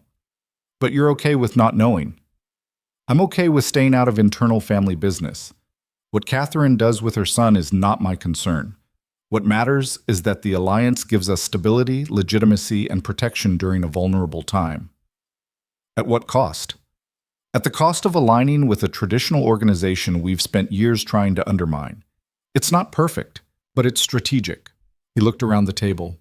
Anyone have objections? No one spoke. Elena wanted to say that this felt wrong, that they were compromising everything they claimed to stand for. But she also knew Lucian was right. Strategic alliances weren't about ideological purity. They were about survival. Good, Lucian said. Then we move forward. Catherine's sending representatives tomorrow to begin coordination. Be professional, be cooperative, and remember that this is temporary. We're not becoming them. We're working with them until we're strong enough to fully replace them. The meeting ended. People filed out. Elena stayed seated, staring at the table. Lucian sat down beside her. Talk to me, he said. I feel like I just sold out everything. You didn't sell out. You exposed corruption. What happened after that was inevitable. Was it? Or did I just hand you exactly what you needed to make this alliance happen? Lucian was quiet for a moment. You think I manipulated you? Did you? No. But I won't pretend I'm not benefiting from what you did. The intelligence you provided gave Catherine leverage to remove Damien. Damien's removal created instability. Instability created opportunity. We took it. So I was useful. You were brave. There's a difference. Elena looked at him. Damien called me last night, begging me to help him. What did you say? I told him no, hung up, turned off my phone. But I keep thinking about it, about how scared he sounded, how desperate. And you feel guilty. I feel confused. I wanted him to face consequences. Now he is, and it doesn't feel the way I thought it would. That's because revenge is a fantasy. The reality is always more complicated. Lucian stood up. You did the right thing, Elena, even if it doesn't feel like it right now. Damien made his choices. You just made sure he couldn't escape them. He left. Elena sat alone in the conference room, surrounded by the evidence of everything she'd helped build and everything she'd helped destroy. She didn't feel victorious, she didn't feel vindicated, she just felt tired. The alliance with Catherine's organization changed everything faster than Elena expected. Within a week, the office felt different. There were new faces in the hallways, people from the traditional side learning how Lucian's operation worked. They moved carefully, spoke quietly, clearly uncomfortable in an environment where disagreement was encouraged instead of punished. Elena watched them struggle to adapt and saw herself 3 months ago, equally lost, equally uncertain. She'd been assigned to help with the transition, which meant spending hours explaining how decisions got made, how information flowed, why transparency mattered more than hierarchy. Most of them listened politely and ignored everything she said. A few actually seemed to understand. One of them was Marcus Chen, no relation to Sarah, a lieutenant from Damien's organization who'd been reassigned to help coordinate security protocols. He cornered Elena in the break room on day 4. "Can I ask you something?" he said. "Sure." "Why'd you do it? Expose Damien. You had to know it would blow back on you." Elena poured herself coffee. "Because it was the right thing to do." "That's a nice answer. What's the real one?" She looked at him. Marcus was younger than she'd expected, maybe early 30s, with the kind of face that suggested he'd seen things he wished he hadn't. "The real answer is I was angry. Angry at how he treated me, angry at how he treated everyone. And I wanted him to face consequences for once in his life. And now that he has, now I'm not sure how I feel about it." Marcus nodded slowly. "I worked for Damien for 6 years, watched him make decisions that hurt people, justify things that couldn't be justified, all while pretending it was for the greater good. When Catherine showed us the evidence of what he'd been doing, stealing from us while preaching loyalty, half the guys wanted to kill him. The other half just wanted to disappear." "What did you want?"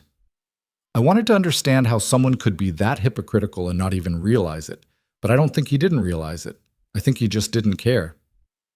"That's worse somehow." "Yeah, it is." Marcus grabbed a water bottle from the fridge.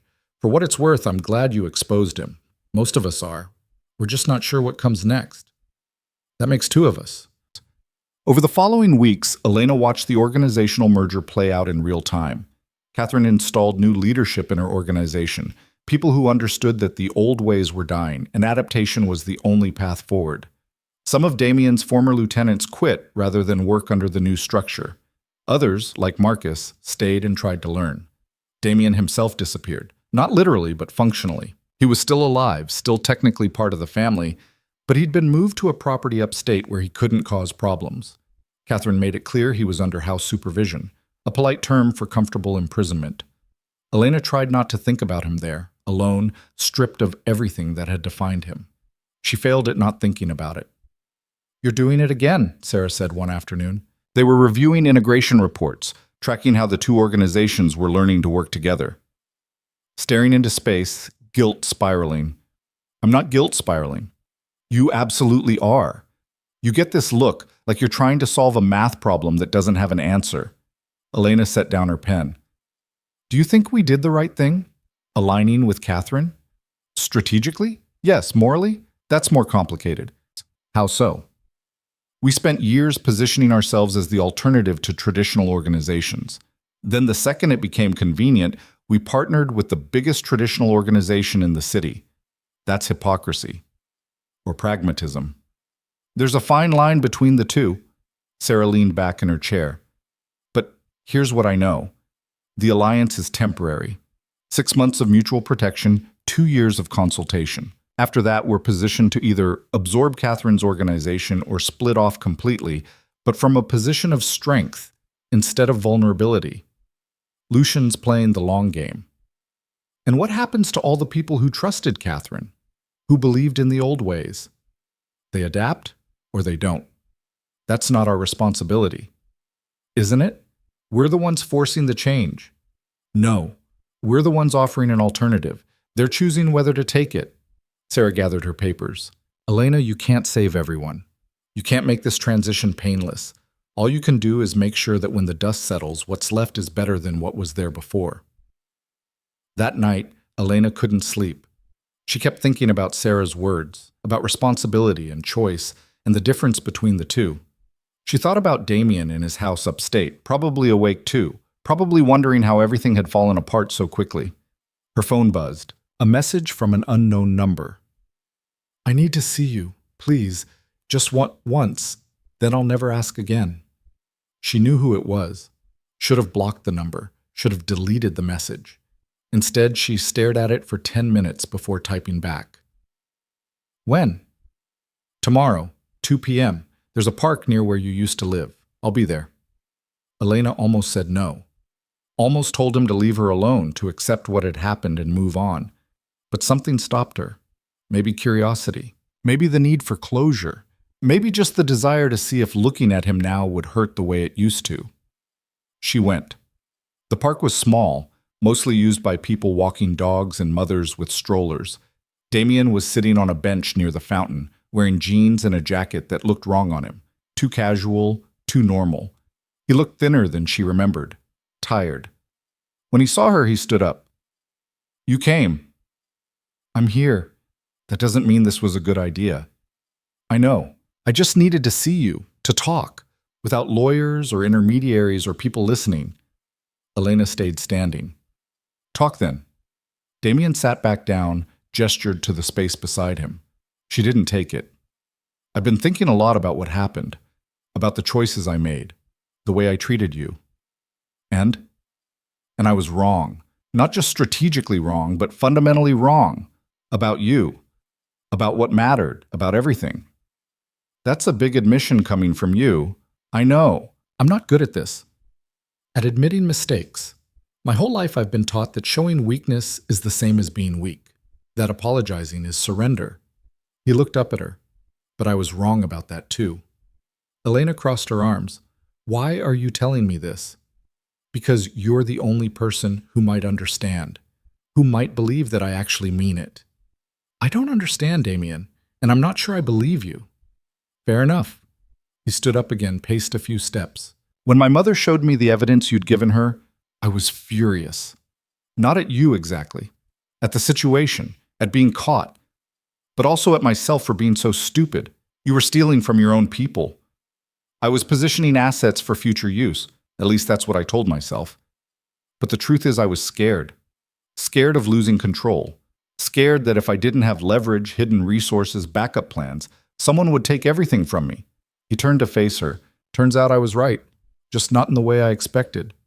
You did this to yourself. I know. That's what makes it worse. I could blame you, blame Lucian, blame my mother. But the reality is I made every single decision that led here. The wedding, the divorce, the theft, the killing Richard when he tried to expose me. He paused.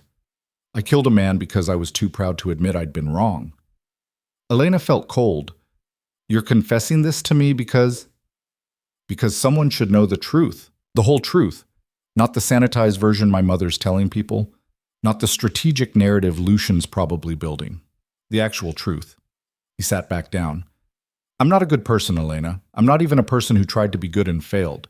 I'm someone who never tried at all, who convinced himself that power and control were the same as strength. Why are you telling me this now? Because in a few weeks I'm leaving the country.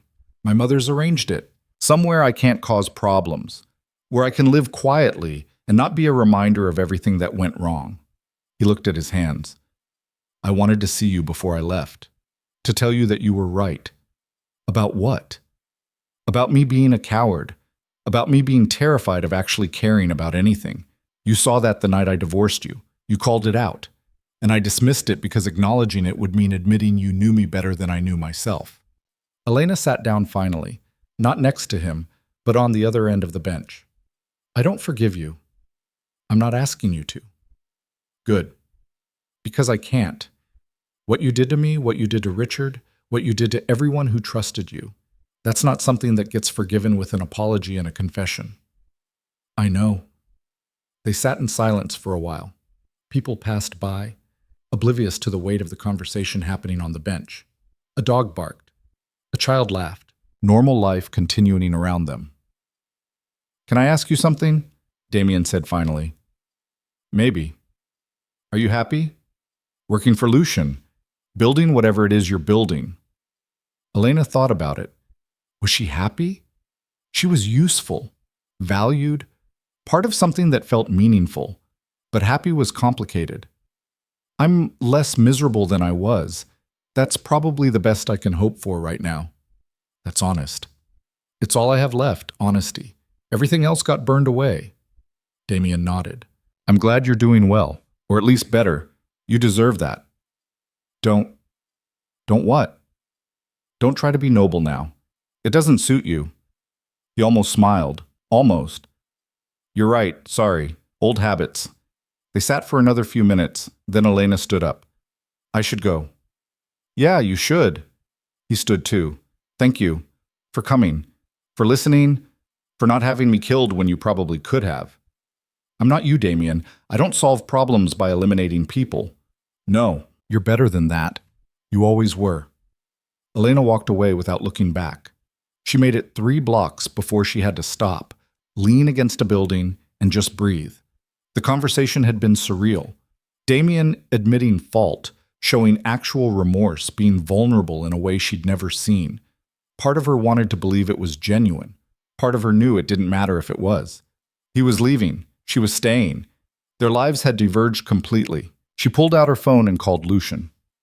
Everything okay? He answered. I just saw Damien. Pause. Where? A park. He asked to meet. I went. Elena, I know I should have told you, but I needed to do this alone to see if I could face him without flinching. And could you? Yes. And it felt like closing a door. Good. That's good. Another pause. What did he want? To confess, to apologize, to tell me I was right about him being a coward. How generous. It wasn't about generosity. It was about him needing someone to know the truth before he disappeared. He told you about leaving? Catherine's sending him away, making sure he can't cause problems. That's probably smart. Lucian's voice softened. How are you feeling? Tired, but okay. Better than I expected, actually. Come back to the office. Let's talk. Elena did. When she got there, Lucian was waiting in his office with tea instead of coffee, which suggested he'd been thinking about this conversation before she arrived. She sat down, and he didn't ask questions, just let her talk.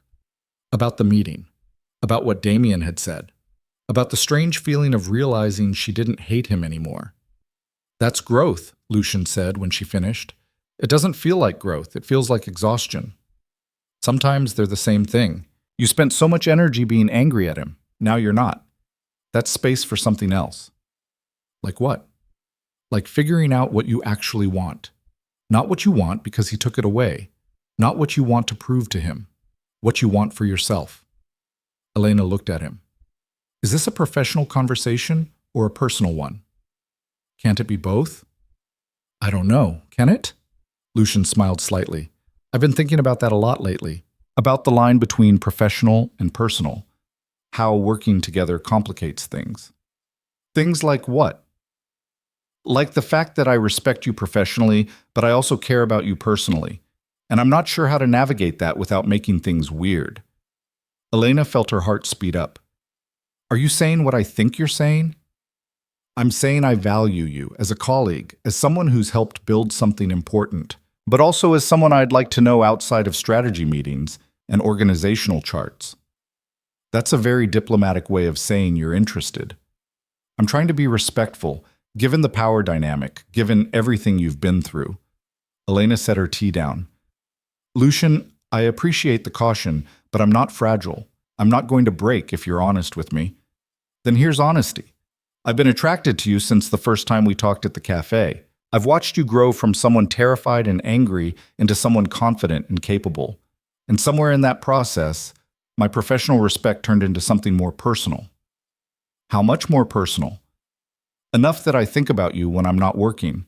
Enough that I want to know what you think about things that have nothing to do with organizational strategy.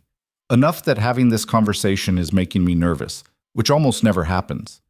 Elena stood up, walked to the window, looked out at the city, at the lights beginning to flicker on as evening settled. I'm not ready for a relationship. I know. I'm still processing what happened with Damien, still figuring out who I am outside of that situation. I know that too. But I'm also not saying no. She turned around. Lucian was watching her with an expression she couldn't quite read. Hope, maybe. Or uncertainty. "What are you saying?" he asked. "I'm saying give me time. Let me finish processing this. Let me figure out what I want without the pressure of someone waiting for an answer." "How much time?" "I don't know. A few months? Maybe more.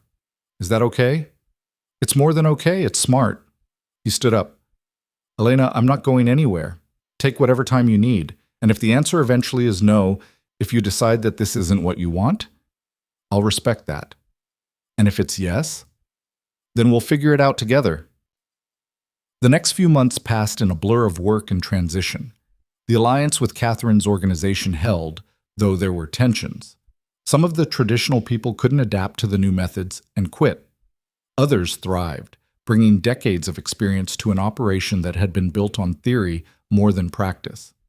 The synthesis created something neither organization had been alone. Elena found herself in increasingly important meetings, offering insights that bridged the gap between old and new. She understood both worlds now, the fear-based hierarchy of traditional operations and the consensus-driven approach of Lucian's model. Neither was perfect, but combined, they created something more resilient. Catherine attended some of these meetings. She was still formidable, still terrifying in her own way, but there was a grudging respect between them now. After one particularly contentious session about territorial boundaries, Catherine pulled Elena aside. "You've done well," she said. "Thank you. My son was a fool to dismiss you." "We agree on that." Catherine almost smiled. "He's settled in his new location. He's not happy, but he's alive. I thought you'd want to know." "I appreciate you telling me." "Don't mistake my telling you for sentimentality. I'm informing you because you're a key part of this alliance. What you did, exposing the theft, it forced changes that needed to happen, changes I should have made years ago." "Why didn't you?" "Because he's my son, and I hoped he would grow into the role, become what the organization needed." She paused. "I was wrong. Motherhood sometimes makes you blind to things you'd see clearly in anyone else." "I understand that." "Do you? You don't have children." "No. But I understand loving someone enough to overlook their flaws. I did it with Damien, just in a different way." Catherine nodded slowly. "He contacted you, didn't he, before he left?" "Yes." "What did he say?" "That he was sorry, that I was right about him, that he'd wasted what we could have had." "And you believed him?" "I believed he believed it in that moment. Whether it'll last, I don't know. But it doesn't matter anymore." "Why not?" "Because I'm not building my life around him anymore. Not around what he did or didn't do. I'm building it around what I want." Catherine studied her for a long moment. "You've grown up." "I had to."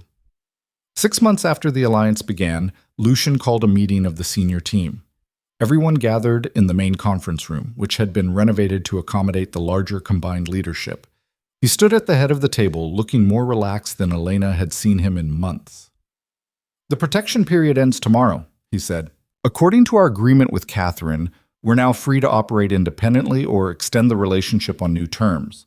I've spoken with Catherine. She's open to extending, but on a more formal partnership basis. Equal authority, shared resources, joint decision-making." "What's your recommendation?" Victoria asked. "My recommendation is we accept. Not forever, but for another 2 years while we consolidate the gains we've made. After that, we renegotiate or split amicably." "See, and if we want to split now?" "Then we can, but we'll be weaker for it. The alliance gave us legitimacy, access, protection during a vulnerable time. Walking away now means going back to being the upstart challenging the establishment. Staying means being part of the establishment while we reshape it from within." Marcus, the lieutenant from Damien's old organization, raised his hand. "Question. What happens to those of us who came from the traditional side? If this becomes permanent, where do we fit?" "You fit wherever your skills are most valuable. This isn't a hostile takeover. It's a merger. We're keeping the best of both approaches and discarding what doesn't work." Lucian looked around the table. "Anyone have objections?" Silence. Then Sarah spoke. "I'm in. But I want it on record that in 2 years we seriously evaluate independence." "Agreed." One by one, everyone voiced their support. When it came to Elena, she realized everyone was looking at her, waiting for her opinion. "I think we stay," she said. "Not because it's comfortable, because it's right. We set out to change how these organizations operate. Can't do that from the outside." Lucian nodded. "Then it's decided. I'll inform Catherine we're extending the partnership." The meeting ended. People filed out, already discussing implementation details. Elena stayed seated, feeling the weight of the decision. This was real now, not temporary, not provisional. They were committed to rebuilding something from the ground up. Lucian sat down beside her. "You okay?" "I'm okay. Just thinking." About? About how different everything is from 6 months ago, from a year ago, from the night Damien divorced me. Regrets? No. Just perspective. She looked at him. "I'm ready." "For what?" "To answer your question. The one you asked about us." His expression shifted. And? And the answer is yes, if you're still interested. "I'm still interested." "Then let's try this. Slowly. Carefully. See what happens."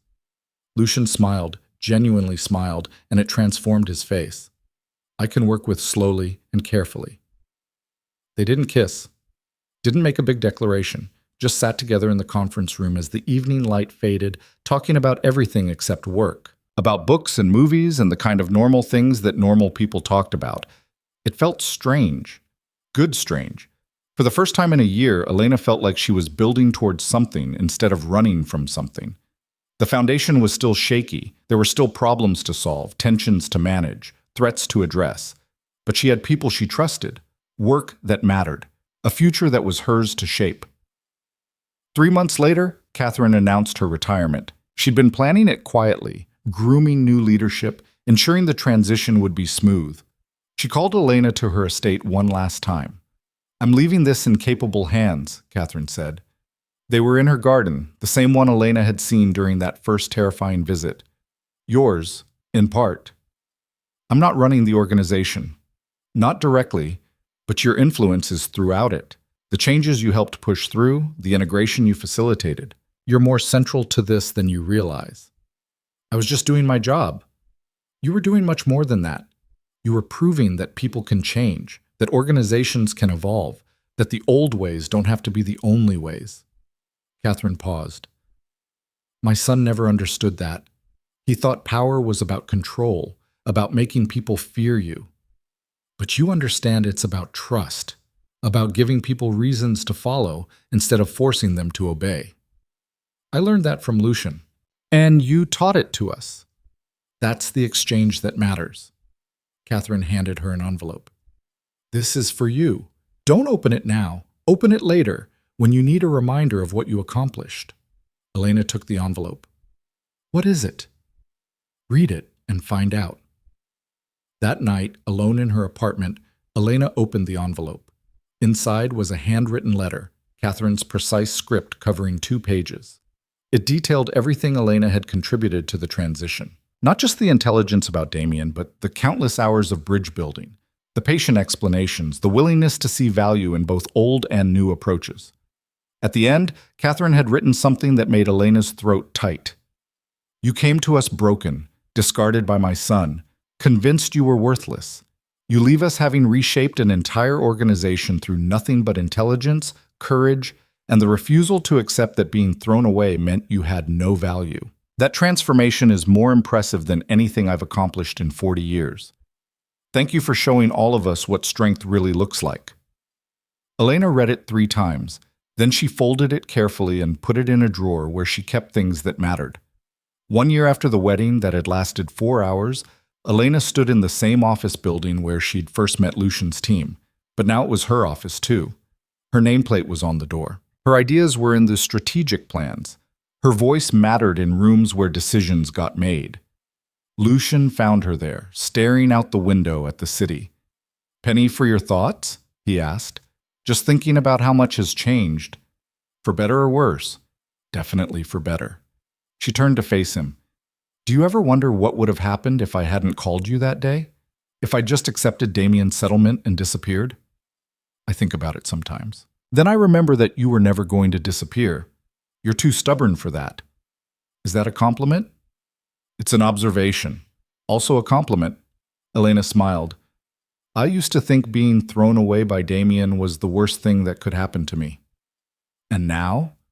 Now I think it was the best thing, because it forced me to figure out who I was without him, what I was capable of when I stopped trying to fit into someone else's vision of what I should be.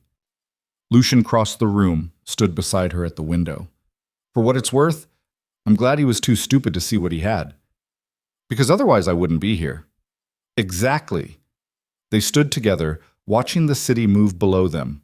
Somewhere out there, Damien was living whatever life Catherine had arranged for him. Somewhere out there, Richard Morrison's daughter was graduating college without her father. Somewhere out there, hundreds of people were working in an organization that looked nothing like it had a year ago. And Elena was here. Not because someone had chosen her, not because someone had thrown her away, but because she'd chosen herself, had fought her way from invisible to essential, had refused to accept that being discarded meant being worthless. You know what the weirdest part is? She said. What? I don't hate him anymore, Damien. I don't forgive him either, but I don't hate him. He's just someone who made bad choices and faced consequences, that's all. That's healthy. That's exhausting. Hating someone is simple. Not hating them is complicated. Most worthwhile things are. Elena leaned against him slightly. Lucian's arm came around her shoulders, easy and comfortable. They'd been together for months now, taking it slowly like she'd asked, building something on foundation of trust instead of desperation. It wasn't perfect. They argued about strategy, disagreed about approaches, got on each other's nerves in the way that people who actually know each other do. But it was real. And it was hers. Not because someone had given it to her, but because she'd built it. I love you, Lucian said quietly. Elena felt the words settle into her chest, warm and certain. She'd known he felt it. He'd shown it in 1,000 small ways.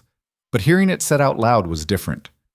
I love you too, she said, and meant it. The city lights flickered on as evening fell, millions of individual decisions creating collective brightness. Elena watched them and thought about how much light could come from darkness, how being broken down completely sometimes meant you could rebuild into something stronger. She'd started this year wearing a wedding dress, believing that being chosen by someone powerful meant she mattered. She'd ended it understanding that she mattered regardless of who chose her, that her value wasn't determined by whether someone kept her or threw her away, but by what she did with the pieces after everything fell apart. Damien had been wrong about her. Not just wrong about her being convenient or disposable, but wrong about what she was capable of when she stopped trying to please him and started building for herself. And in being wrong, in throwing away something he didn't value, he'd accidentally given her the greatest gift possible. Freedom. Space to become someone who didn't need his validation or anyone else's. Someone who could stand in a room full of powerful people and know she belonged there, not because someone let her in, but because she'd earned her place. That was the truth that changed everything. Not that Damien had been cruel, not that she'd survived his cruelty, but that in surviving, in refusing to stay broken, she'd discovered a strength she never knew she had. And that strength, built from rejection and abandonment and the long climb back from nothing, was more powerful than anything Damien's empire had ever offered her. She was no longer the woman he'd married, no longer the woman he'd divorced. She was something he'd never expected and could never control. She was herself. Finally, completely, undeniably herself. And that was more than enough.